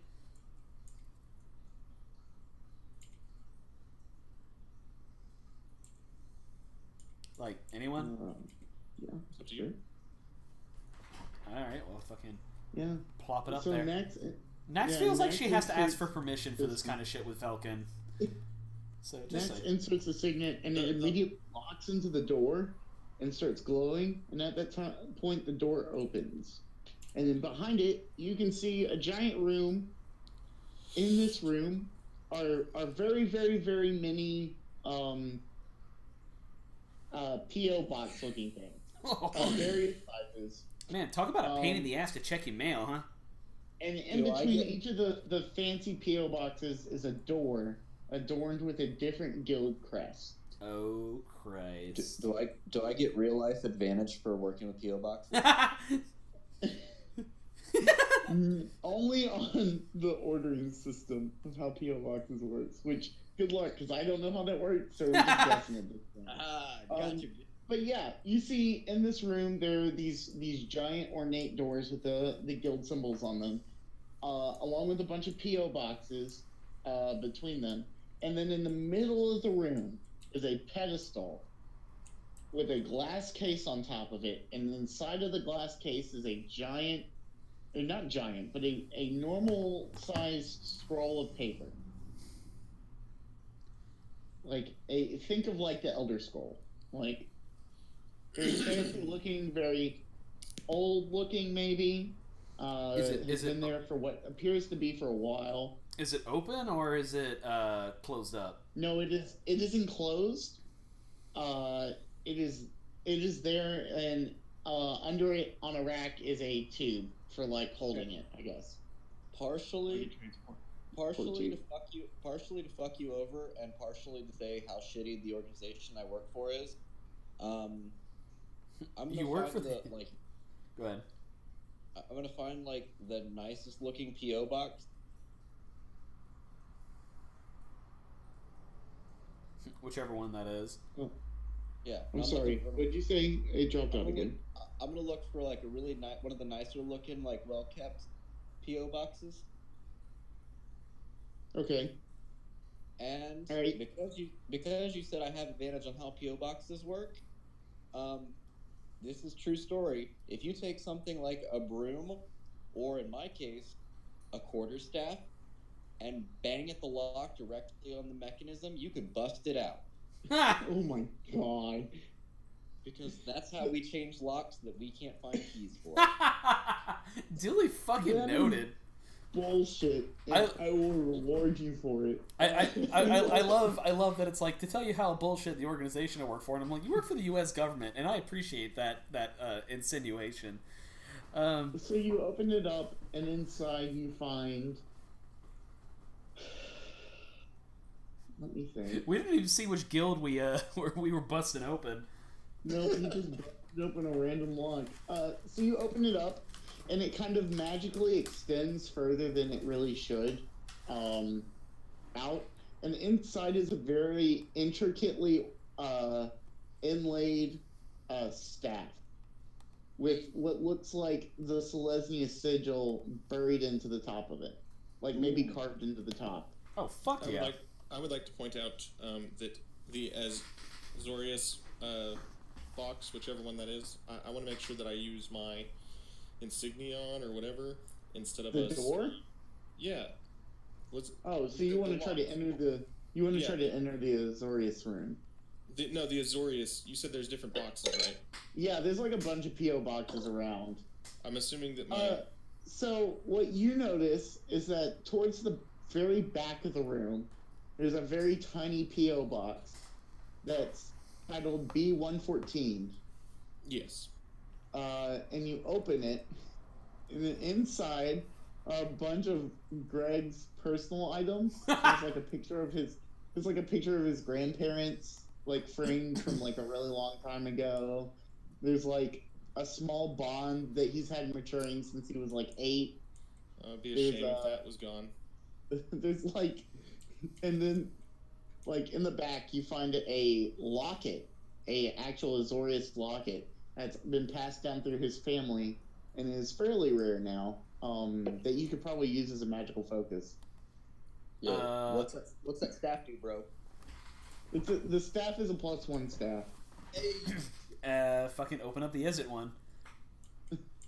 Okay, so you bust open the Is It one, and inside the Is It one, well, all right, we're gonna do this instead. So you take a swing at the Is It one and actually miss it and hit one of the gruel locks, and it busts open, and out falls there's a pile of bones, a bag full of what looks like rubble from a building, and then a little itty bitty charm. And on the charm, the charm, you pick it up and it kind of pulses with like this wild magic that you can feel. And it looks like it's made to attach to a weapon. Oh hell yeah! What does it depict? Like, is it a? It's a tiny skull, not from like a human skull, but like, more of a depiction of a skull from a creature that the warrior had slain. Okay. And I'll find an animal that it will represent later. Okay. Nax is gonna try and stick it. So Nax's hammer already has a thing that she can screw in her little bulldog totem into, so she's gonna screw to the bottom of the totem. Yeah, so it's got a little chain on it, so all she does is like hook it on the bottom. Oh fuck yeah! I got a keyblade hammer. Yeah, think about like a keyblade, and it gives your hammer a +1. And did we not get them enchanted? Like, didn't we say that we were gonna do that? Enchant what? Like our weapons. I don't yeah, have I guess weapons. it wouldn't do that. It doesn't matter. Oh, well, cool. I don't remember that. So +1. it doesn't matter. I know how to break open shit that's legally federal property. My chief took away my gun, so yeah, I don't have. So I will remind you that while you're looting this room, Hey, you're man. supposed to be looking for something specific. Hey, man, look, you were the one who gave us, like, this fancy-ass fucking, like, oh, hey, here's some perfectly tailored magic items for you guys. Hey, man, I mean, to be fair, when else am I going to be able to use my postal expertise in D&D? it's true. True. You Very abuse it, true. I'll kill your character right now. And in Isaac's campaign, the ghost children approach to you in a choir formation, and Josh is like, my time has come. They pull out a saxophone, and I'm like, fuck yes, I can do this. They had guys are you. really dumb. Hey, Why do I fuck do you, How real many estate. alt- Fucking Why? real. Hey, how many Why? times are you gonna use real estate in D&D? You dick shit. Only Fucking whenever it benefits me. come at me. The We only bought a tea house. You cannot get him shit. For anything. the only way that you can get through this puzzle is if you can show me at least 5 alternate fingering for B flat. Because on you, I know 6. This is Oh, impossible. God, all right, let's yeah. What? I forgot what the point of the fucking heist was in the first place. Honest to so God. You're looking for an item. It was not specified, Oh, but I God will say, fucking damn it, of course it the was. piece of paper in the middle of the room is looking awful suspicious, boy. What would we do without our omnipresent narrator? Yeah, I'm gonna be real with you. Nax is like too busy amusing herself like a toddler with the thing that's jiggling on the end of a chain of her hammer now. Everyone's Man, fuck this heist shit. I got a cool keychain.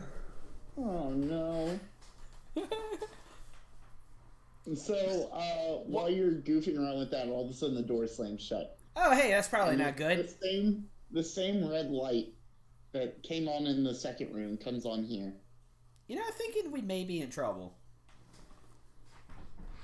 You guys want to like take that thing in the middle? Let's grab the paper. Yeah. So, we'll say that Barazar just takes his new staff and breaks the glass and grabs the paper. That plus And one, as baby. you do, kind of just this klaxon of an alarm just goes off. All right. So obviously you've done something wrong, or right, however you look at it. Anyway, so with that, all the doors swing open, and as you look back out the room where you came from, the rooms that you had seen before have disappeared, and a very, very long hallway has appeared. Is anyone coming out of it? No, not yet. Barzur is gonna bolt, and he runs twice as fast as you fuckers. So Hey, reaction. Nax hops on him. Okay, so as soon as you get to the door and cross the threshold, you hear a voice behind you chuckle. I mean, we got in. Exit strategy time, right? And you hear from behind you, you think that we would let you just come in here to our bank and walk out with something as priceless as that? I mean, yeah, you kind of made it easy enough up to this point. So you turn around, and behind you, you see a ghost floating in the room. Oh crap! Oh It is a crap! very stout-looking ghost. Would anybody like to give me a history check? Oh crap! Or maybe a religion check? Negative either one. Oh my god! Max has no idea! I feel like she does anyway. I can history. So off of a 10, off of a 10 on religion, an 11 on history, and a 13 on religion, you know that this is one of the members of the Obsidian. Oh crap! Oh crap! He looks at you and he goes, "You didn't really think that we would let you escape here, did you?" Barazor just like buddy, just like she slaps Barazor on the fucking flank to get him to run faster. Are we all on Barzer right now? I feel like we should be. He can handle Have it. I been allowed to be on Barzer? Nax does not weigh very much. Well, Nex is small, Yeah. and technically Barzer is large, right? No, he's medium. He's a medium creature. I can't ride him. Hey, no, medium creatures can ride on centaurs. Oh, okay then. Yeah, like wizards. It- Wizards is super afraid of making player races large. The Loxodon count as medium. Yeah. So here's my question. What is your movement speed? Mine? 5 Yeah. and a half. Mine's 60 feet. Okay, as soon as you hit the hallway, you feel like almost like time is slowed to a stop. You feel like you are moving through Jello, and so every movement is going to be as if it's over rough terrain. I really like Jello in real life. Can I have Jello proficiency? No. I was for a second. I thought you were going to throw a fucking gelatinous cube at us, and I'm like, that's the third campaign in a goddamn row. No, I would not do that. I hate that. But I will have you run through your lives. So, I would like everybody to roll initiative, please. All right, we just get to fight the Obsidat. I guess this is what we're doing now. Yep, that's my life. 19. Oh, hi, Edward. I can't Hi, remember. Mark. 18 for Barzer. I can do this. I can do this. 37 for the Obsidat. Initiative. Why is this initiative 0? Is this one of those things that we should have just blatantly avoided the whole way because it's just an insta-kill, or... Oh, yeah. It's the Obsidat. I mean, I won't tell you what to do. I mean, how did this happen? I don't feel like we really had a choice but to fight this thing. I mean, that's probably had something to do with all the red lights. There were probably alarms. Like, they've probably known that we were doing shit for some time. I feel like this is But like this thing punishment on for... Greg, so it's Greg's fault. I feel like this is our punishment for not doing the puzzles. I mean, I'll go back and kill someone.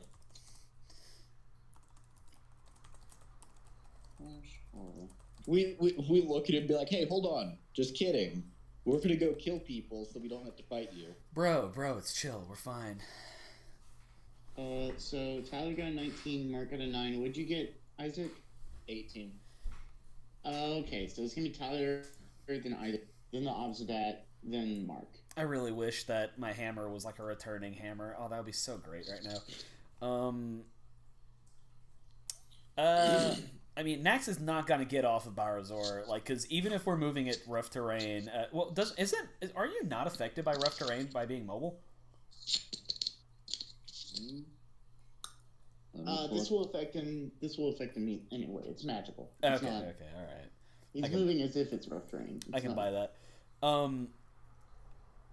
Nax is going to not one of her javelins. It's a ghost. So, what's the large denomination of currency? It's like a jip or something. It's a Xeno boy. A Xeno, yeah. Nax is gonna like procure one from her pocket, and she'd be like, "Hey, buddy, go fetch!" And she throws a Xeno at the Obsidat. Yeah, it's just gonna phase through him. That's cool. It's worth gonna it. Look at it and just be like, "Silly mortals." He goes, "I'll take it off of your tab." Hey, cool. All right. Consider it a down payment. Barzar, what do you want to say? next? All right. How far am I? I'll say you're about 20 feet away. 20 feet? Yeah, there's a good gap between you. I mean, rough terrain means we can just move 30 feet. Right. Oh god. And where is Marky Boy? I think he's ready on you as well. Yeah, we're all on we're all on the same square. Oh yeah, no, then I am definitely taking my full movement and then dashing too. Okay. We getting the fuck out. Okay, so you get about 60 feet down the hallway and realize that you're probably less than a fifth of the way there. Cool. I mean, because our contact did say, "Run the fuck away if you see the Obsidat." What if I cast Expedious Retreat? It's fine if it was your turn. Well, it'd also be fine if I had Expedious Retreat. Okay. So he's going to move. This Obsidat member is Karlov. He's going to move his full 30 I'm sorry, feet. did you say his name's Carl? Karlov. Karlov. And who do you Carl call the him? Obsidat. Oh no. So he's gonna move his full 30 feet towards you, 20 feet across the room, and 10 feet down the hallway. He moves into the room and is obviously not affected by the same spell that you are. Doesn't fucking matter. Still faster, bitch. But he is going to get into the hallway and he is going to cast Convene the Ghost Council, which is going to summon the other 4 members of the Obsidian. Oh god. I cast Dispel. No. I cast Counter. I love the... so these are legendary creatures. Yeah, I feel like it's like okay, then I just play another one. This is like his legendary action. You activated my trap like card. legendary action, yeah. I'll just cast the exact same legendary creature because then you can't have that legendary creature. They both fizzle. That's actually not how it works anymore. It's hilarious because that's not how that works anymore. Really? Does that not work that way anymore? Wait, really? Are you serious? Yeah, so you and your opponent are allowed to have the same legendary creature on the battlefield. I thought that's always how it was. You That can't is cast. awful. You can't cast multiple copies of the same card. Yeah, that's how. Then I That's cast Change of Heart, and then I cast the same one. Wait, now so you're on the how the many- wrong game. So how many? No, I'm blue-eyed white merging dragons- games for my own purposes. How many blue-eyed white dragons are we allowed having in our deck? Five. Oh my god, I hate you so much. all right. Obsidat turn. Yeah, that's his turn. Okay. I think Obsidian. Those are on the ban list, right? They Yeah. definitely are actually. Karlov has Karlov has definitely Yeah, no, rotated it's on out. the ban list. Karlov is like Play Commander for this 2015. card. Are we playing modern, or is this like? Yeah, is this standard? No, modern this is tournament, definitely EDH? I EDH. hate you. Would you take your fucking turn, Dalton? I mean, I just need to make sure that we're following rules here. This is definitely EDH, and all of our characters are our commanders. Now, what deck am I using is my other question. I'm 'Cause here's about the thing. to murder all of your characters. Because here's the thing, I'm afraid that Welcome to my fucking world. I'm afraid we're gonna win, but then we're gonna step away from the table before the judge says we won, so we get an immediate DQ. That's not how that works either. Can I cast Spider Climb on other people? One willing creature. One willing creature you touch. Spider We're about horse, to run on spider walls, horse. man. How is that gonna work with the 2 people riding him? Just We're hold on hang- really hang tight. the fuck on. You ever watch Men in Black? Don't push the red button. Oh my god. I don't know if I want to do this. No, but I please really do. wanna Absolutely this. do it, please. Oh my god, okay. So, yeah, yeah. Oh yeah, I have to roll 4d20. One willing creature you touch gains the ability to move up, down, and across vertical surfaces and upside down along ceilings while leaving its hands free. Oh, The target okay. also gains a climbing speed equal to its walking speed. so So, we'll let you run Barzer that. is a spider horse. Okay. That's a thing. Okay. All of our memeing is paid off, and now we're all dead. We'll say this is Incescu. This one's gonna be Fatomni. This one will be Vuliev, and this one will be Zilzaxos. Okay.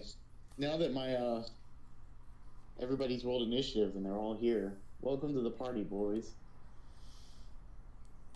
Like I knew you Okay. said, I figured we were So- gonna like it was gonna be like oh man, it's gonna definitely be like some Obsidat shit. I didn't think we were actually gonna. Oh god, all right. I mean, Here's the thing, though. Run. I think we're good because the floor is difficult terrain, not the walls. Until we get to stairs, because Barzor can't go upstairs hardly. Go up the walls. True. Haha. Oh man, I'm really We found- tempted to do that. We found a way to counter the stairs bullshit. I just never used Found a stairs. way to I always counter climb stairs. walls. I'm just. How do I? Oh man, do I do this now?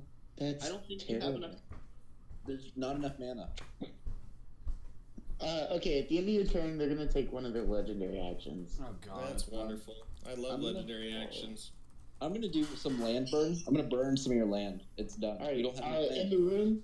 the room that you're coming from, 5 indentured spirits are gonna pop up. Oh Nice Christ. spell steal. Then after that, it's Nzesku's turn. And I he played is going Jace. to The Mind Shush, Sculptor. shush, Yeah, stop. no. Come on.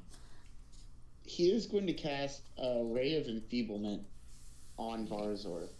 Of course So he makes a ranged attack. I'm pretty sure they have spells now. Nope. I wish I was, dude. This is okay. Ranged spell attack We'll against just a target. die. On a hit, the target. So, and I believe it's Wisdom. Yeah, it's Wisdom plus. Oh gosh! All right. /R. D. 20 plus 5. So that's an 18. Does it hit? Yep. Okay. So it doesn't do any damage, but this says a black beam of enervating energy springs forward from your finger towards a creature within range. Make a ranged spell attack against a target. On a hit, the target deals only half the damage. Attack the. Wait, no, what is this? Half damage. Oh yeah, so you're only gonna do half damage with weapon attacks. They use strength until the spell ends. That's fine. And at the end of your turn, you can make a Constitution saving throw. If you succeed, the spell ends. Okay. Next up, it'll be Wait, Fatality's turn. Question. Yes. You said weapons that deal with strength? Motherfucker. Haha. I'm a monk. It's actually next is Vliev's turn.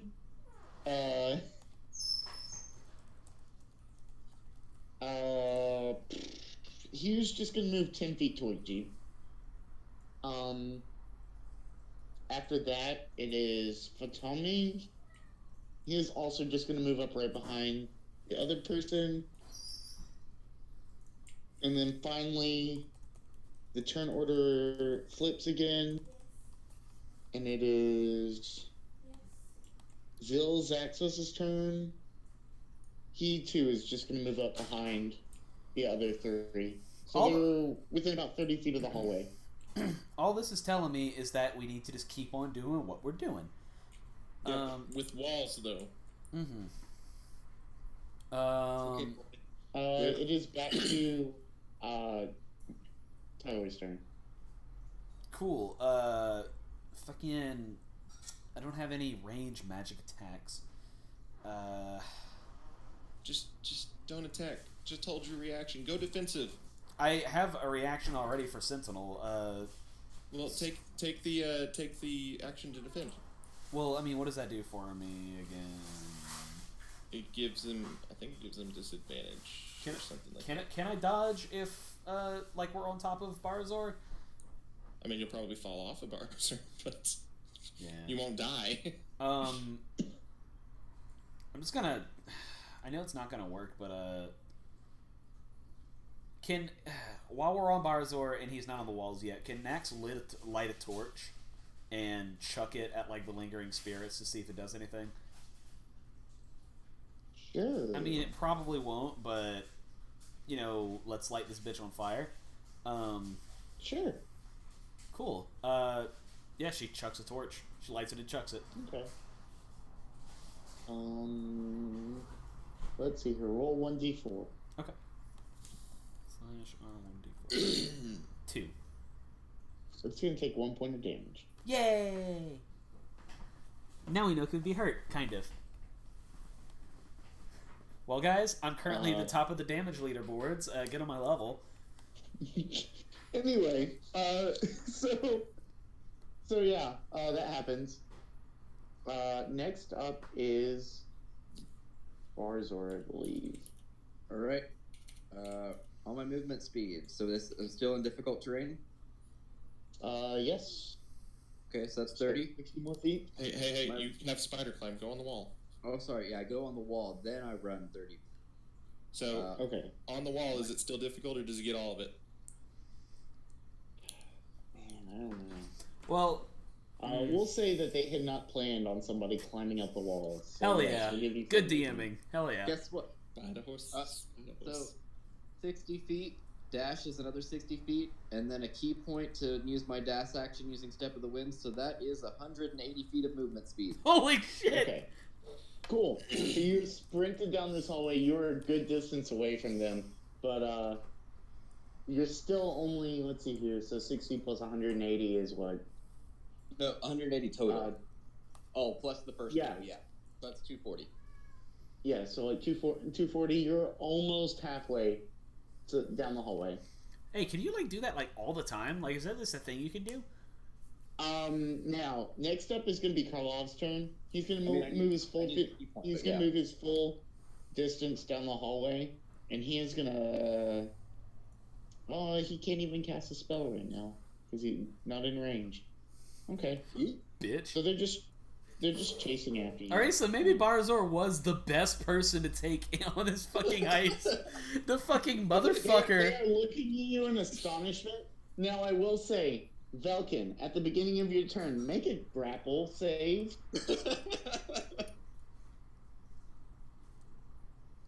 Do you stay on? I want you to know that if he falls off, Nax is going to beckon Barzor to keep running. Oh yeah, no. He already made it clear that he's not stopping for us. We ain't stopping for him. Strength save, come on, dude.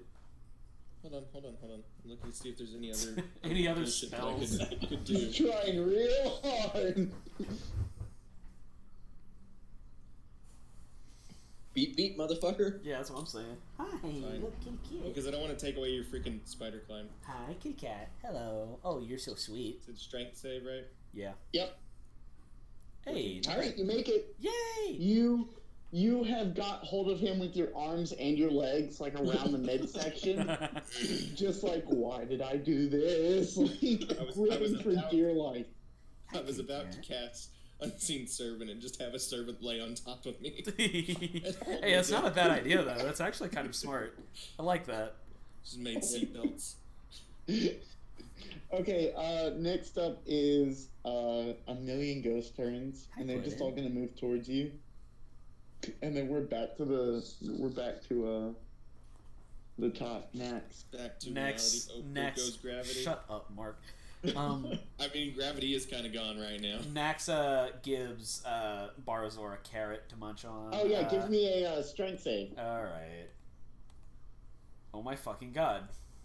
Oh, you just barely make it. You're Okay, holding cool. on by like one hand by the scruff of Barzor. Hey, perfect. That's fine.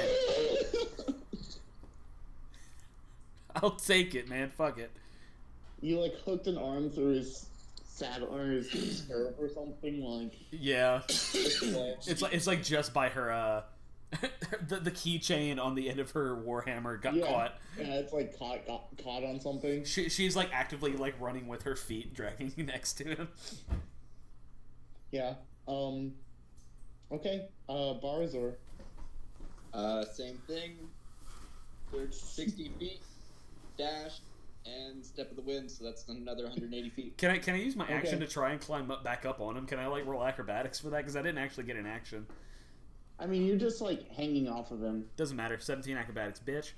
Yeah, you kind of hook another arm up there and swing yourself back up. Gotti. So you'll have advantage on the next roll. We'll say that. Because you put yourself in a profitable position.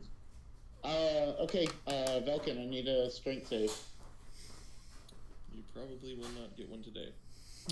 Hey. Again, you just barely make it. You are hanging on for dear Is it life. my turn yet? Is it my This turn? is your turn. That Yes, is your this turn. is your turn. Can I please cast seatbelt? Seatbelt. I am a Mazda wizard. That's what we're calling the unseen servant. I am a That's- Toyota wizard. That's how that works. No, I kind of like that though. Hold on. I think you can do that with. I think that is well within the realm of unseen servant. Let me see. Let's- But then theoretically, wouldn't the unseen servant have to make a strength save, and then not need strength? Yeah, so there. basically, Yeah. I would get 2 strength saves. Well, so once the unseen servant. I have uses to. it, I just get advantage on my I, strength. I, I have to. I have to remind you. An unseen Yes, servant I has. will give you advantage on your strength saves. Because Barzor, you notice that it's probably going to take one more turn of that to get to the end of the hallway. Unseen servant has a strength of 2, by the way. Not a +2, a 2, a -4. Why do you gotta ruin my fun? Why you gotta ruin everything? Well, anyway, so a million ghosts are coming up behind you very slowly. They've hit about the halfway point in the hallway now. Okay. So it will be back to Nat. Make a save at advantage. Alright. Boom. 21. Oh, am I? Yep. Is the unseen servant on both of us now? Like, did I put it on Nat both is, of us? no, he did the acrobats on his turn and put himself in an advantage. Oh, okay, gotcha. I was like, Yeah, what? so he was fine. Yeah, no, you're fine. Sick. Yeah, you're hooked in the same spot. Barzor, take your turn. Is it going to take the full 180? It is going to take, yes, the full 180 to get there. I do that thing again. Long ass Okay. hallway. So you do that again, and I'll just say at the end of the thing, you hit the end of the wall, and the end of the wall is the room that you came in originally with the elevator.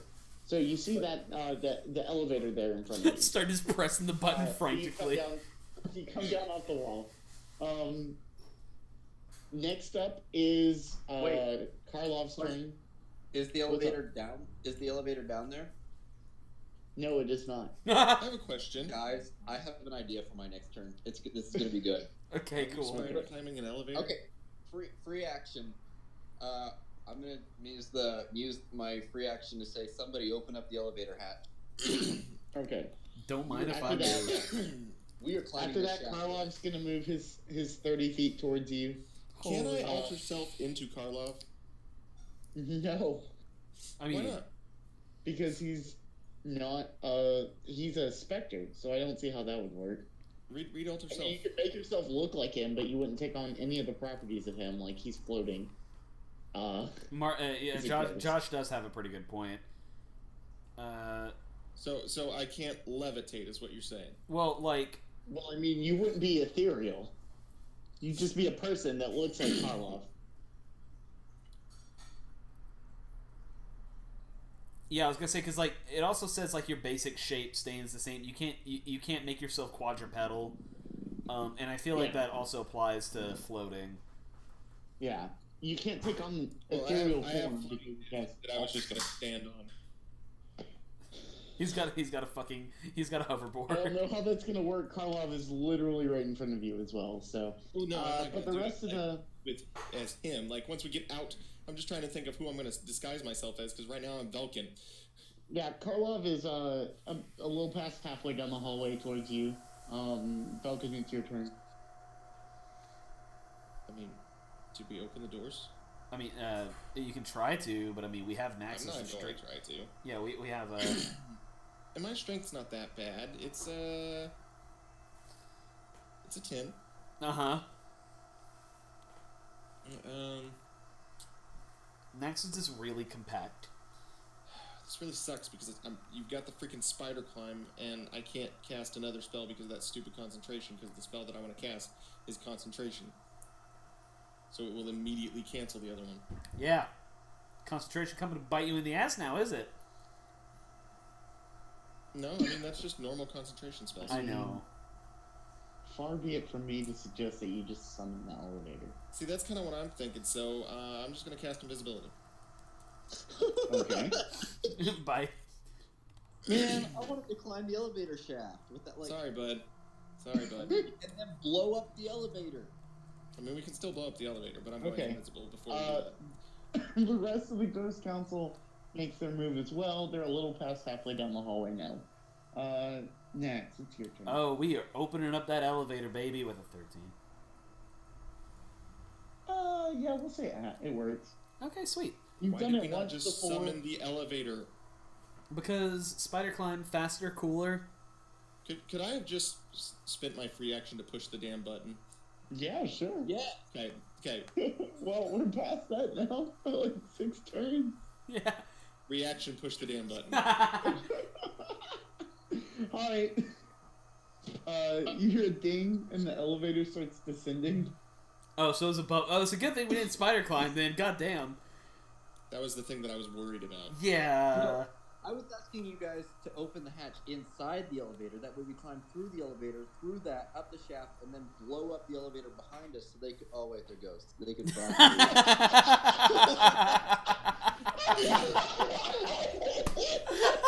so glad that the fucking. Oh wait, they're ghosts.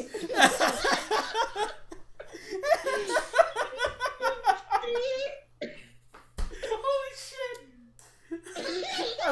I want that soundbite to be isolated forever. Isaac, I hope you know that. Oh wait, they're ghosts is about to become my text tone. That's. Holy fucking shit! Are you?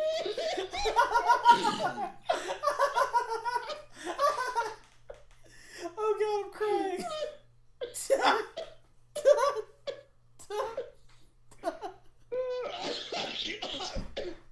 I love D&D. Oh god. and everybody's dead. Ended me. I found ghost weaknesses. They can't do elevators. I feel like Isaac deserves inspiration just for that. Oh god. I can just imagine Bob being like, "What are you doing? All I wanted you to do was open the hatch so we can climb up, and then we'll blow up the elevator, and then fall, and then they'll crush it." Oh wait, they're ghosts. Oh god. Oh god. Oh god. I'm gonna look up laughter and add that to the card list. Oh my god. Oh Jesus Christ, I'm going to fucking puke. That was the most sincere thing I think I've ever heard. There are so many cards with the word slaughter in them and nothing with laughter. Oh wait. Found one. Gruesome. No, sorry. Hideous laughter. There we go. Oh god. That was the most sobering moment of the night. That was hysterical. Oh wait, the ghost. Okay, so the elevator's coming.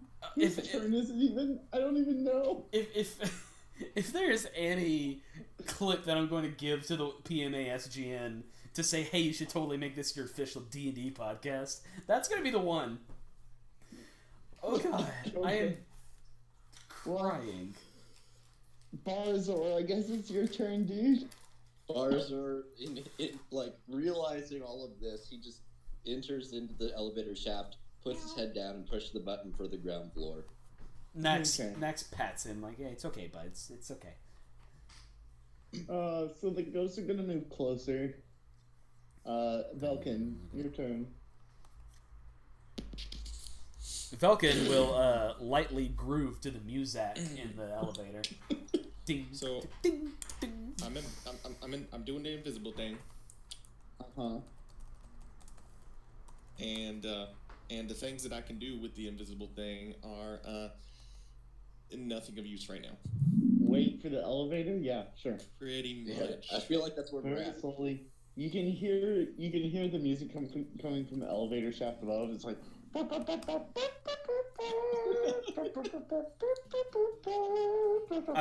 I got some OST for you. Don't worry. Can't Yeah. believe you guys screwed this up this bad. I've got you. Don't worry. You can just hear you can hear the thrall in the elevator going. Yeah, whatever you said, buddy. Whatever you say. Sure. To be fair, we screwed this heist up in like the second room. Hey, we'll mention you in your progress report. Okay, we'll talk to you about we'll talk about you to your bosses. So Max, you've waited about a minute now at the elevator with these ghosts moving down the hallway, and probably or so they'll be on top of you. And right then you hear a ding, and you look behind you, and the elevator's there, and the troll it kind of pokes his head around the wall and looks at the ghost and looks at you very confused. As confused as somebody without a face can look. All right, buddy, let's go. Let's go. What do you want to do? Next, how close are the... I'm still on top of Barazor, so how close are the Obsidat to us? They're probably about 60 feet away from you. Fuck. I'm gonna delay my action to after Barazor moves. Can I do that? Yeah, Okay, do that. sure. Barzor, it's your turn. Okay, so do I have to go through the thrall? No, the troll's just in the elevator looking confused. He's like an attendant. He's the guy who presses the buttons on the fancy elevators. Okay. In that case, towards the exit, another 180 feet. Oh no, you're like right next to the elevator. What do you mean? You were both standing there at the elevator. Oh, we weren't in the elevator Oh, yet. we're not in the elevator? No, not yet. Shit. Yeah, my bad. I thought we were in The it. elevator just got there during Nax's Okay. turn. Let's get up in there. Yeah, no, get in there and then turn around, hit ground floor button. Yeah. So okay, so you hit the button. As Karlov is moving towards you, Vulcan, what would you like to do? Get in the elevator. Okay, good. Yeah, I was just making sure that you didn't. I'm on like- top of Barzer. I'm in the elevator. I forgot that you were on top of Barzor, honestly. I thought you jumped off. Okay, yeah. so y'all are in the elevator, all frantically hitting the ground floor button. Nax is As you see gonna this ghost moving towards you. Nax is gonna take her turn now, and from atop Barazor, start smashing the top of the elevator with her hammer, like as hard as she fucking can, Why? Okay. to break out and like do the spider. Actually, oh shit, he's big. Yeah, exactly. Yeah, they're fucking ghosts. Well, yeah, not even that, but I mean, like we could probably walk up the elevator shaft faster than the elevator goes. Yeah, that was my thought, but no, we had to be invisible. Or one of us had to be invisible. I mean, So one of the ghosts is gonna actually make it close enough to you to make an attack. Well, It's not going to be on me because they can't see me. I'm pretty well, sure yeah, ghosts can they see you. can't. I'm pretty sure this is like some fucking like ring wraith shit. Technically, they can Almost. make an attack at you. They just have to know you're there. They're actually gonna make it at we'll say Barzor. Yeah, Barzor's that makes- the thing that's been I running mean- away the most. Yeah, I have the most run aggro, so Yeah. He's Alright. been running completely So- away. I don't feel And like they're run going to hit. aggro is a thing, but okay. They're going to cast Life Drain on you. okay. Ouch, bud. So let's see here. Well, whatever. Come on, wisdom save. Come on, wisdom save. Oh, actually, they can't do that. That's a melee weapon attack. Oh wow, there's like literally nothing they can do at distance. That's dumb. Hey! They can do a legendary action, but they have to all be right next to each other. Wow. What? Okay. Well, I guess they do nothing then. They aren't that close. They aren't in the elevator with you yet. But so- they did they attack us?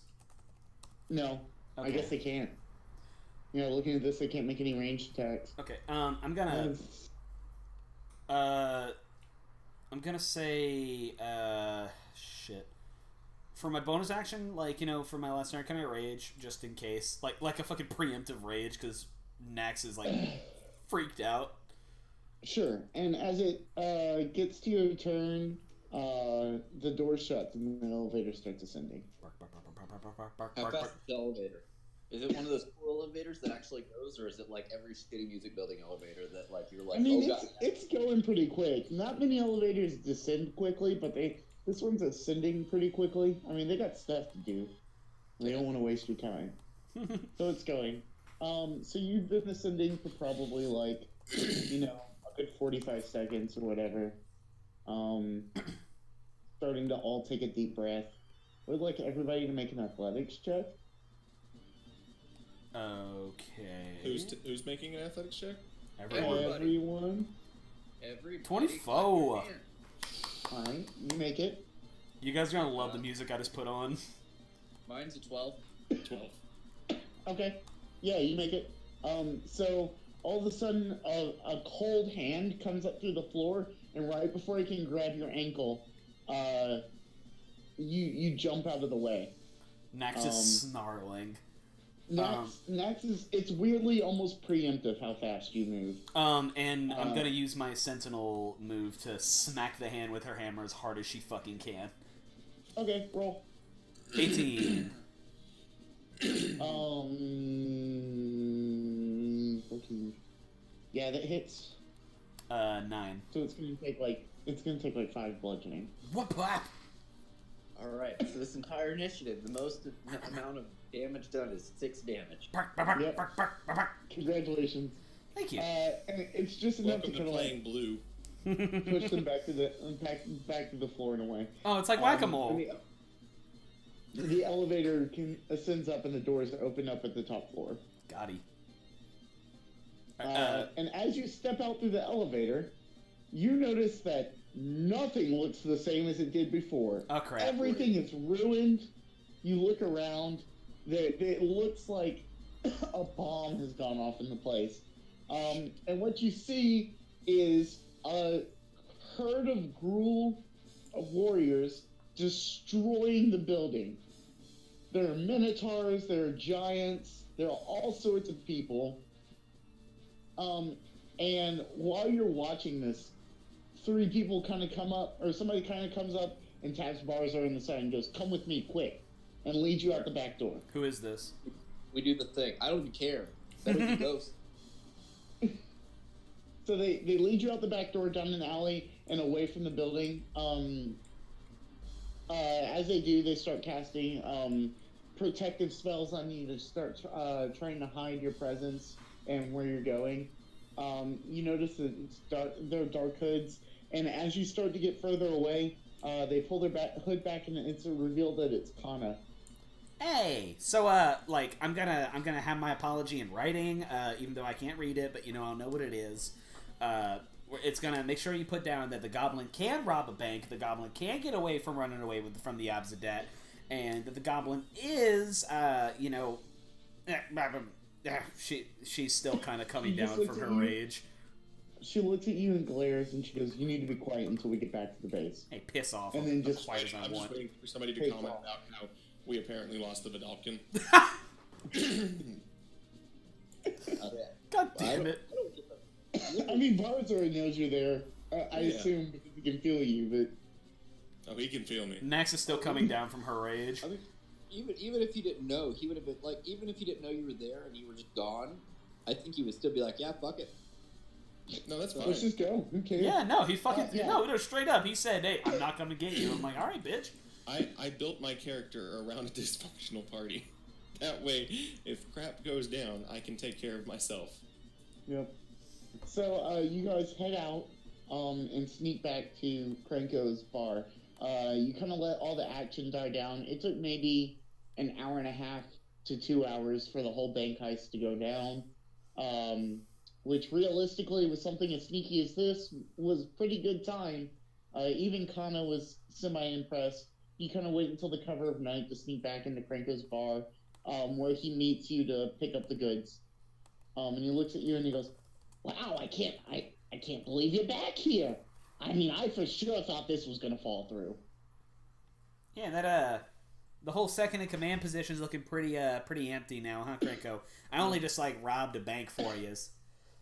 Krenko just leans over to another goblin and goes, "Hey, go tell that other team of mooks to hit the road. They actually did it." He goes, "Yeah, well, and as proof that I will keep my end of the bargain," he pulls out all the incriminating documents about Barzar and the rest of you, and just kind of rips them all up in front of you. And goes, "See, I'm a goblin of my word." He goes, "So now if you would turn over the parchment to me so I can turn it over to our humble benefactor, I would be very much in your debt." Barzar doesn't even think about it at this point. He's just done with the day, and he's like, whatever, take it. All right. So you hand him the scroll, and he goes, "Thank you very much. Your payment will be in the mail." And as you turn to leave, all the lights go out.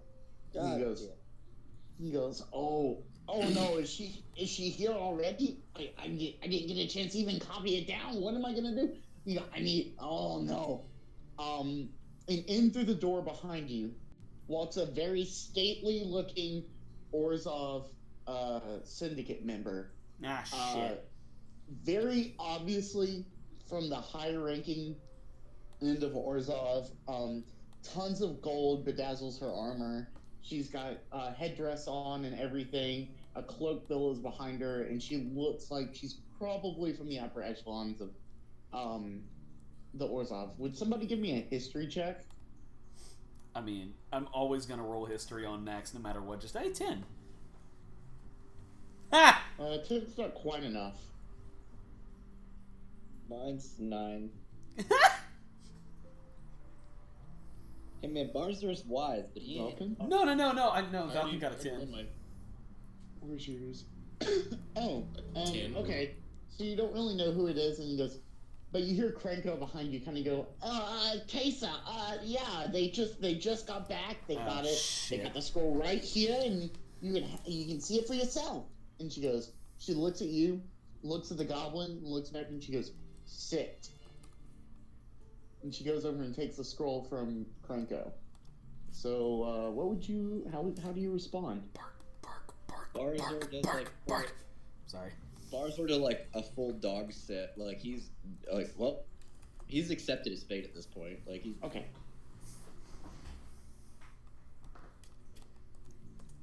Okay.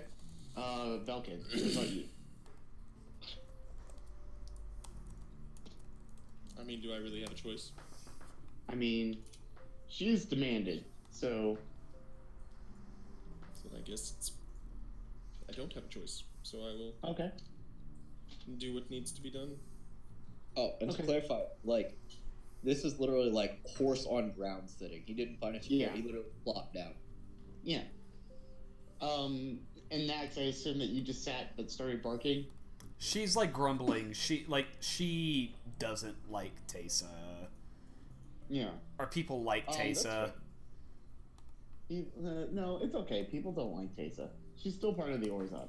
Yeah, no, And she does. She opens the scroll and looks at it, and again kind of cuts an eye at all three of you, and then shuts it and shouts out the door and goes, "It looks legitimate to me."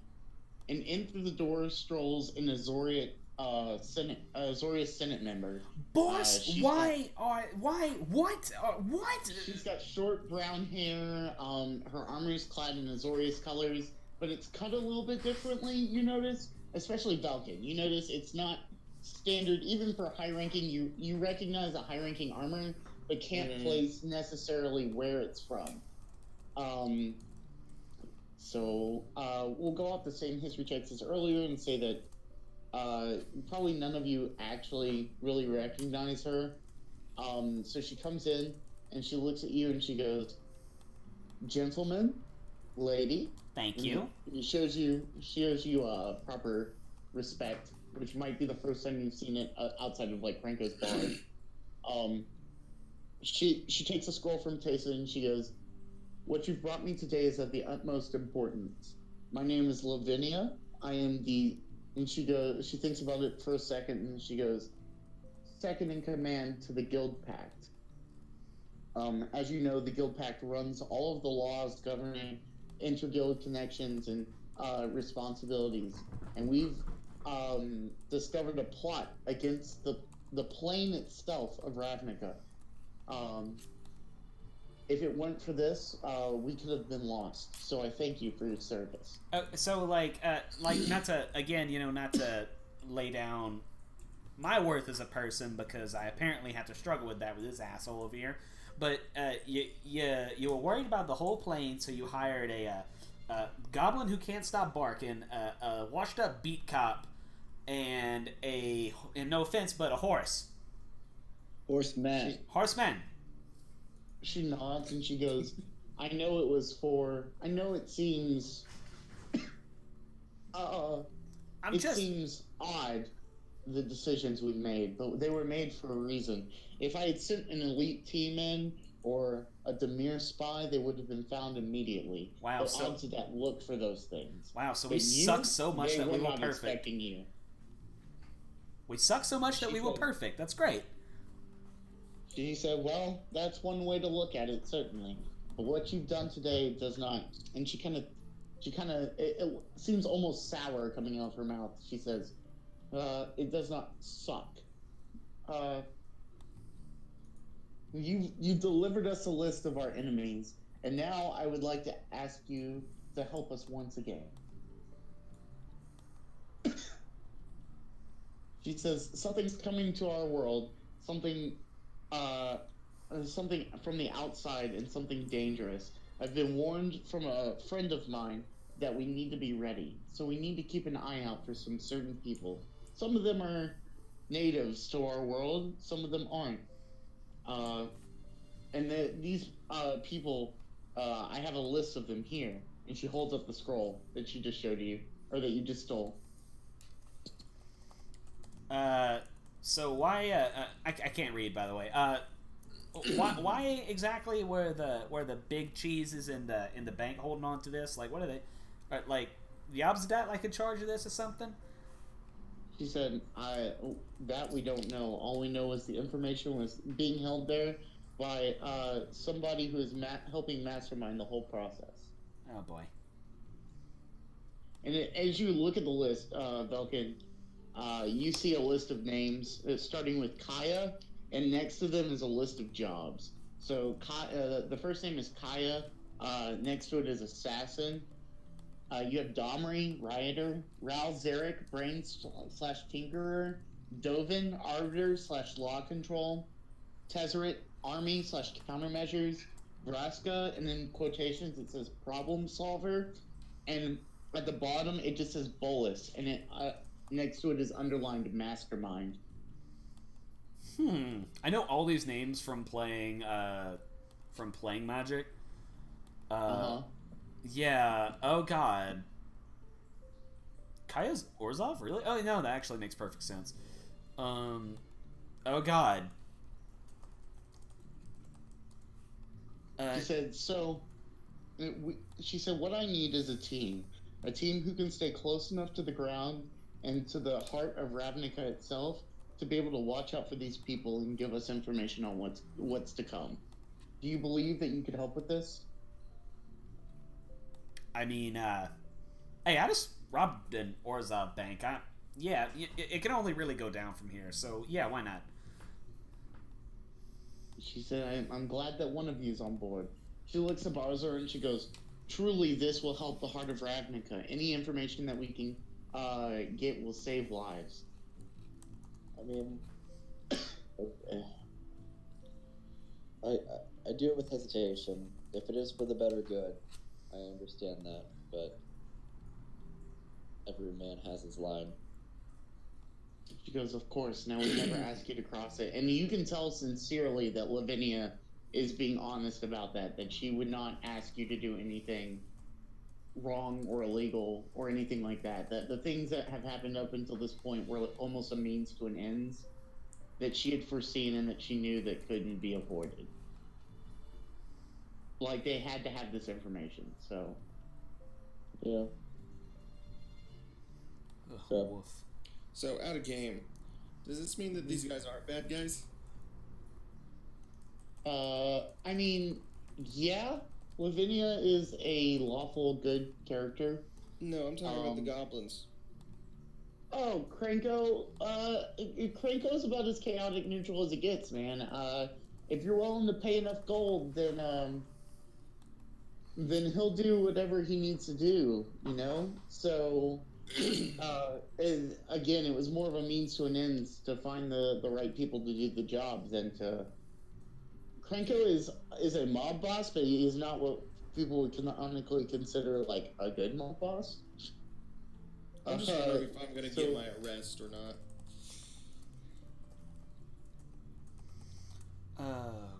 Okay, I mean... Nax is kind of like at a loss for words right now. She's not used to being important.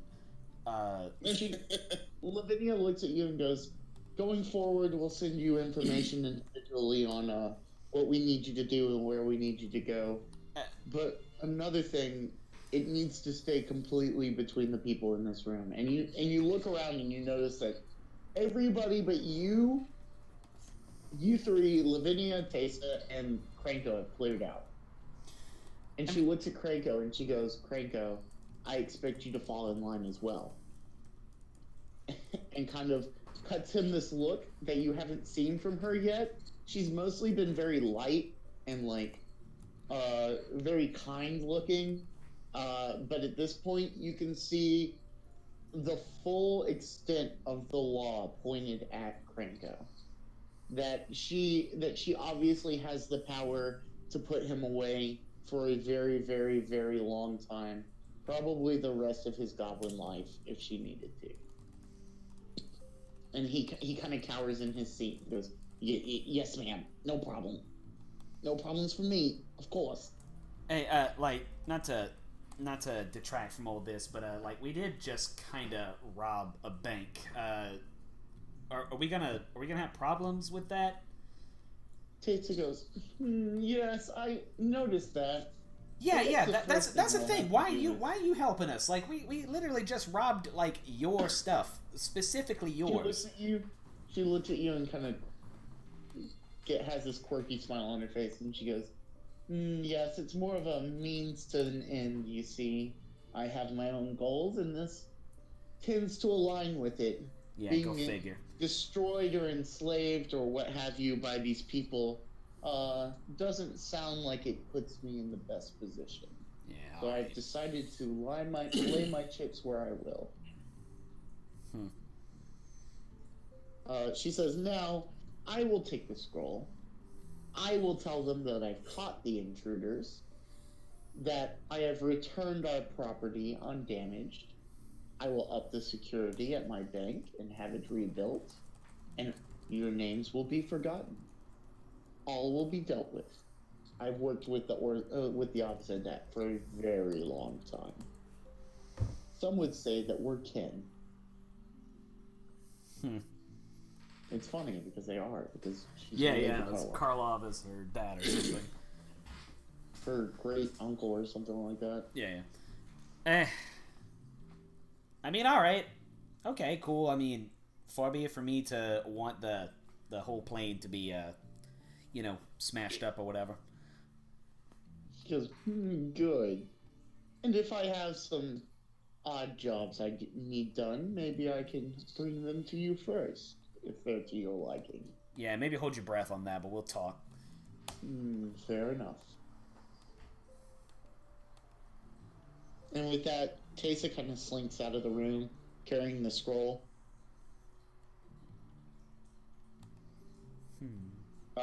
And Lavinia goes, yes, are there any further questions that you may have for me? Is it common knowledge that Jace is the Guild Pact? Yes, everybody knows that Jace is the Living Guild Pact. A lot of people don't like that Jace is the Living Guild Pact. Even Lavinia is not the happiest that Jace is the Living Guild Pact. But she does her job, she does her duty, and she knows when somebody like him or one of his friends comes to her and says something important is about to happen, that she needs to kind of buckle down and deal with it. Right. Well, I mean, like, I got lots of questions, really, but, I don't even know where to really start. I mean, I'm just good at hitting things and running real quick, and this dude's better at doing both of those things than I am sometimes. She says that's fair, but I'm sure we'll have need of a little brave soul. I mean, I am kind of brave. That, yeah. She looks at Barzor and she goes, anything from you? Just the rabbit hole goes deeper, it seems.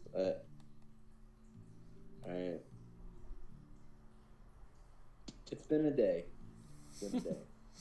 She says, I'm sure you are tired. I will let you rest if you have nothing else. I think I'm good. I mean, we'll see what this request entails, but for the time being, if it's what's best for the or Ravnica. And she nods, and she looks at Vulcan. And you? Lavinia's like big time Azorius, right? Or what? Like, Yes. She was like she not the leader of the Azorius, but probably like the head of the police. Think about that. And then she got promoted even further above that to essentially the assistant to the Living Guild Pact. Or the Living Guild Pact. So she's like, if Asperia didn't exist, it would probably be Lavinia in charge.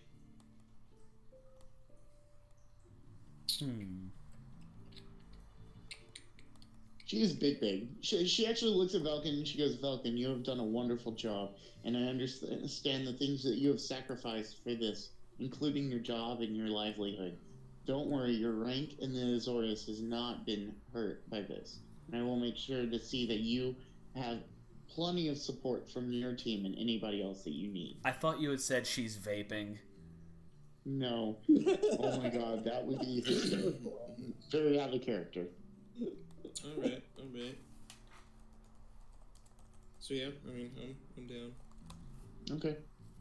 I am down. She says, well, with that, I will let you rest. She says, I would recommend laying low for the next few days until Tessa can sort out your discrepancies and disparities with the Obsidat. Wouldn't want you to turn up dead in a ditch, or worse yet, as a spirit in their death.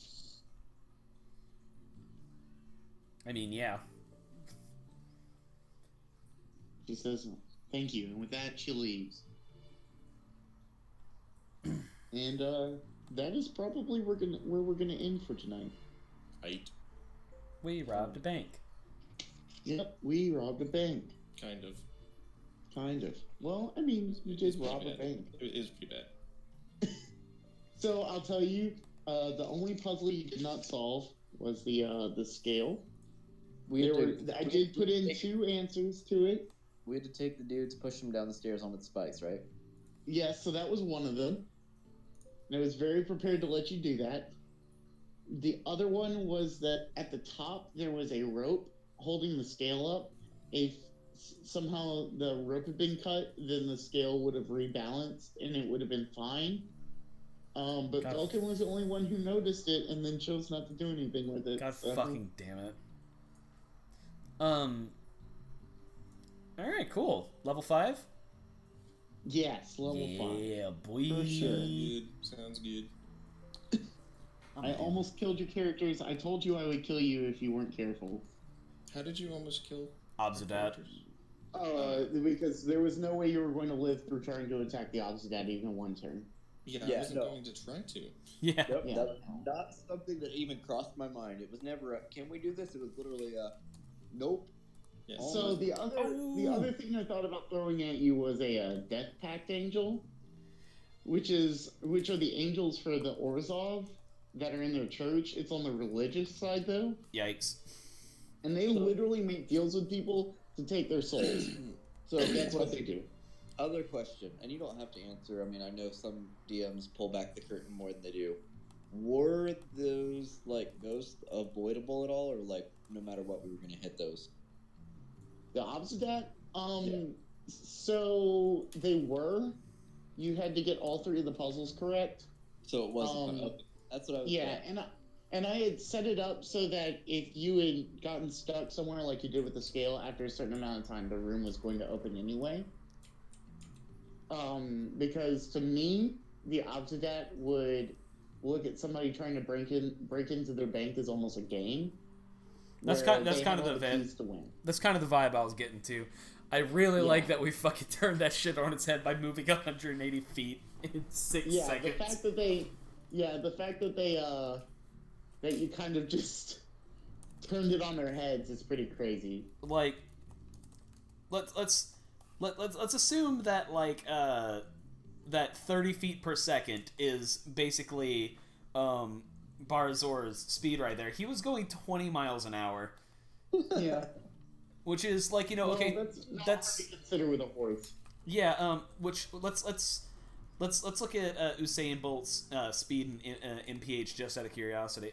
Oh wow, no, he's I think actually he hit, like, 23.35 miles per hour. No, never mind. No, we just Yeah. got our we're still Yeah, not beating horses Usain are- Bolt. and horses are Yeah. fast as fuck, dude. I wonder what like. Yeah, shit. So we weren't even going like full horse speed either. That's wow. No, No, No, horses right. are fast as fuck. there's more things that Isaac can do to make his horse go full horse. Yep. All right, cool. So, That one There are some horseshoes. oh, I know about the horseshoes. Yeah, I was I was torn on whether to give you guys like magic items at this point, but I Fuck yeah, figured we a just plus robbed a one would be bank. fine, especially since like it literally doesn't matter. We were not gonna fight. I was gonna, no matter what, if you didn't end up fighting the ghost, there was gonna be like a group at the end that you actually would have had to fight, but like it was not gonna be anything difficult. Mm. More just like oh, they got through the things really quickly. I have to pad for time. I got a 14 on my health. Well, 12 plus 2. Oh god, excuse me. Yeah. On my health. So like, fuck yeah, I'm So ready we didn't for fighting. actually have to kill anybody. No, We didn't kill So the. We I didn't. just completely missed that part. I guess I Yeah. misinterpreted. because you asked, and I was like, "Yeah, there's a rope hanging from the ceiling." You said, "What's it tied to?" I was like, "It's tied to the skill. It looks like it's unbalancing one of the sides." Okay. Yeah, he did say that. That's true. I didn't know that was like a, hey, just cut the rope type thing. I thought maybe it was like a, yeah, this is rigged, you have to do it type thing. Yeah, no, I genuinely thought he's like this motherfucker. Yeah, and those were real people. It was gonna make you murder real people. yeah. I love that. By the way, I did deduct my Xenos count by 1. I literally looked at that dungeon and made it before we ever started talking about characters. And then Isaac sent me his character, and Mark sent me his character, and I was like, "This is gonna be the best dungeon ever." I was like, "I refuse to change anything. It's the greatest." love it. Does And the Sphinx thing was hilarious because Tyler was immediately like, "It's just words, right? It's speech," and everyone was like, "Heck!" And then everybody was like, "No, are you dumb? No, it's not. It's definitely not that." God. And then Velkin took it all for himself. I'm usually like really good at riddles, like because I played a lot of BioWare games and they do shit like that all the fucking time. Yeah. If anyone's like ever looking for a really good dungeon, if you've ever played Dragon Age Origins, the Trials of Andraste that you Yeah. do, yeah, that's a really great dungeon. It's outstanding. It has a lot of I always think that character introspection should be part. Bless you, goodness. I always believe that character introspection should be part of like significant dungeons, which is why whenever you guys did the Temple of Baal and a Candlestick, I had the whole murder counter thing. Yeah. Which of course Ragnar had the highest murder count. So if anyone would have been mind controlled by Baal, it would have been him. But yeah, no, it was a good time. Control this. Do you guys want to do the cheesy round the table one thing that we liked from everyone? Yeah, we can. Okay. How about I always say we do this in character order. Okay, then that's me. Let me think here. Looking back on it. So Mark, Spider Crawl was fucking brilliant, and I never even thought about that. And Isaac, my buddy, I love you so much, and I will never forget Oh Wait There Ghosts for as long as I live. Mark up next. Oh man.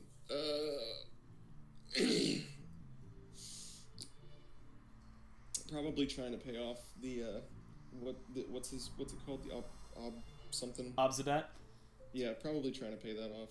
Karlov? Yeah. Throwing money at him. Yeah. That's the first thing I think of every time I'm faced with a ghost. He's a big money man ghost. I mean, you know, he's in a bank. Oh, gosh. Isaac?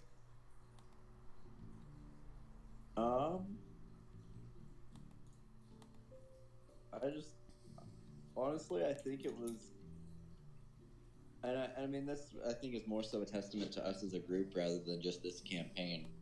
Is that when we got to that second puzzle, and like we figured it out, but we were able to maintain the integrity of our characters and like stick to it, and like, well, what happens happens.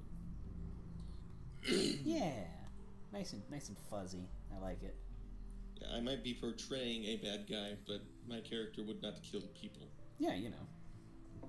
Unless, yeah, no, I know what you mean. Well, and none of us really even contested it. Like, we all just know, like, this is how we have to do it. Like, so, Tyler, yeah. I hear what you're saying, but goblin genocide is not killing people.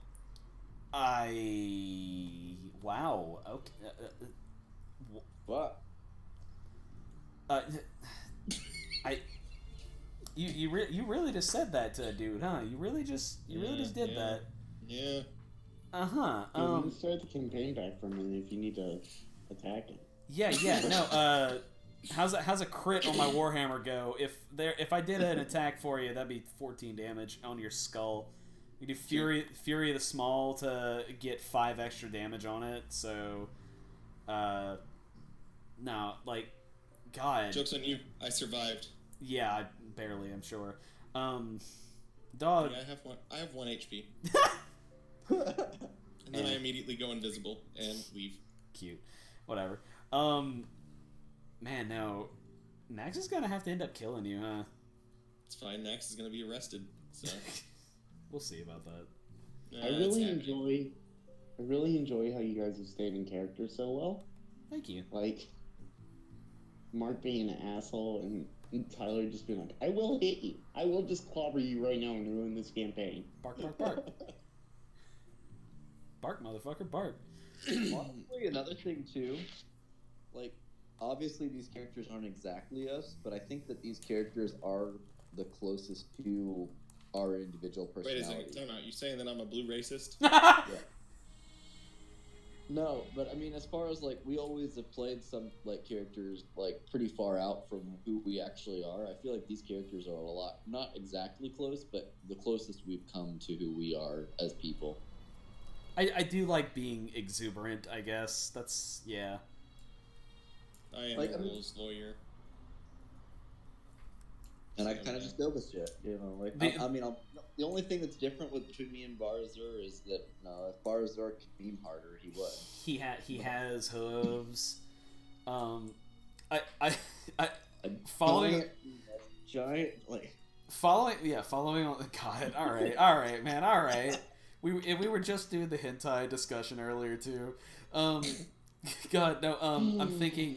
Think about that next time Ragnar goes octopus. Jesus Christ. Right, you're no longer. Fight the Simic. Yeah. No, I was mentioning earlier, like, going off of that they're like similar to us. It's funny you say that because of how Valken has like an eidetic memory, and Mark forgets things that are in the active conversation as we're saying it.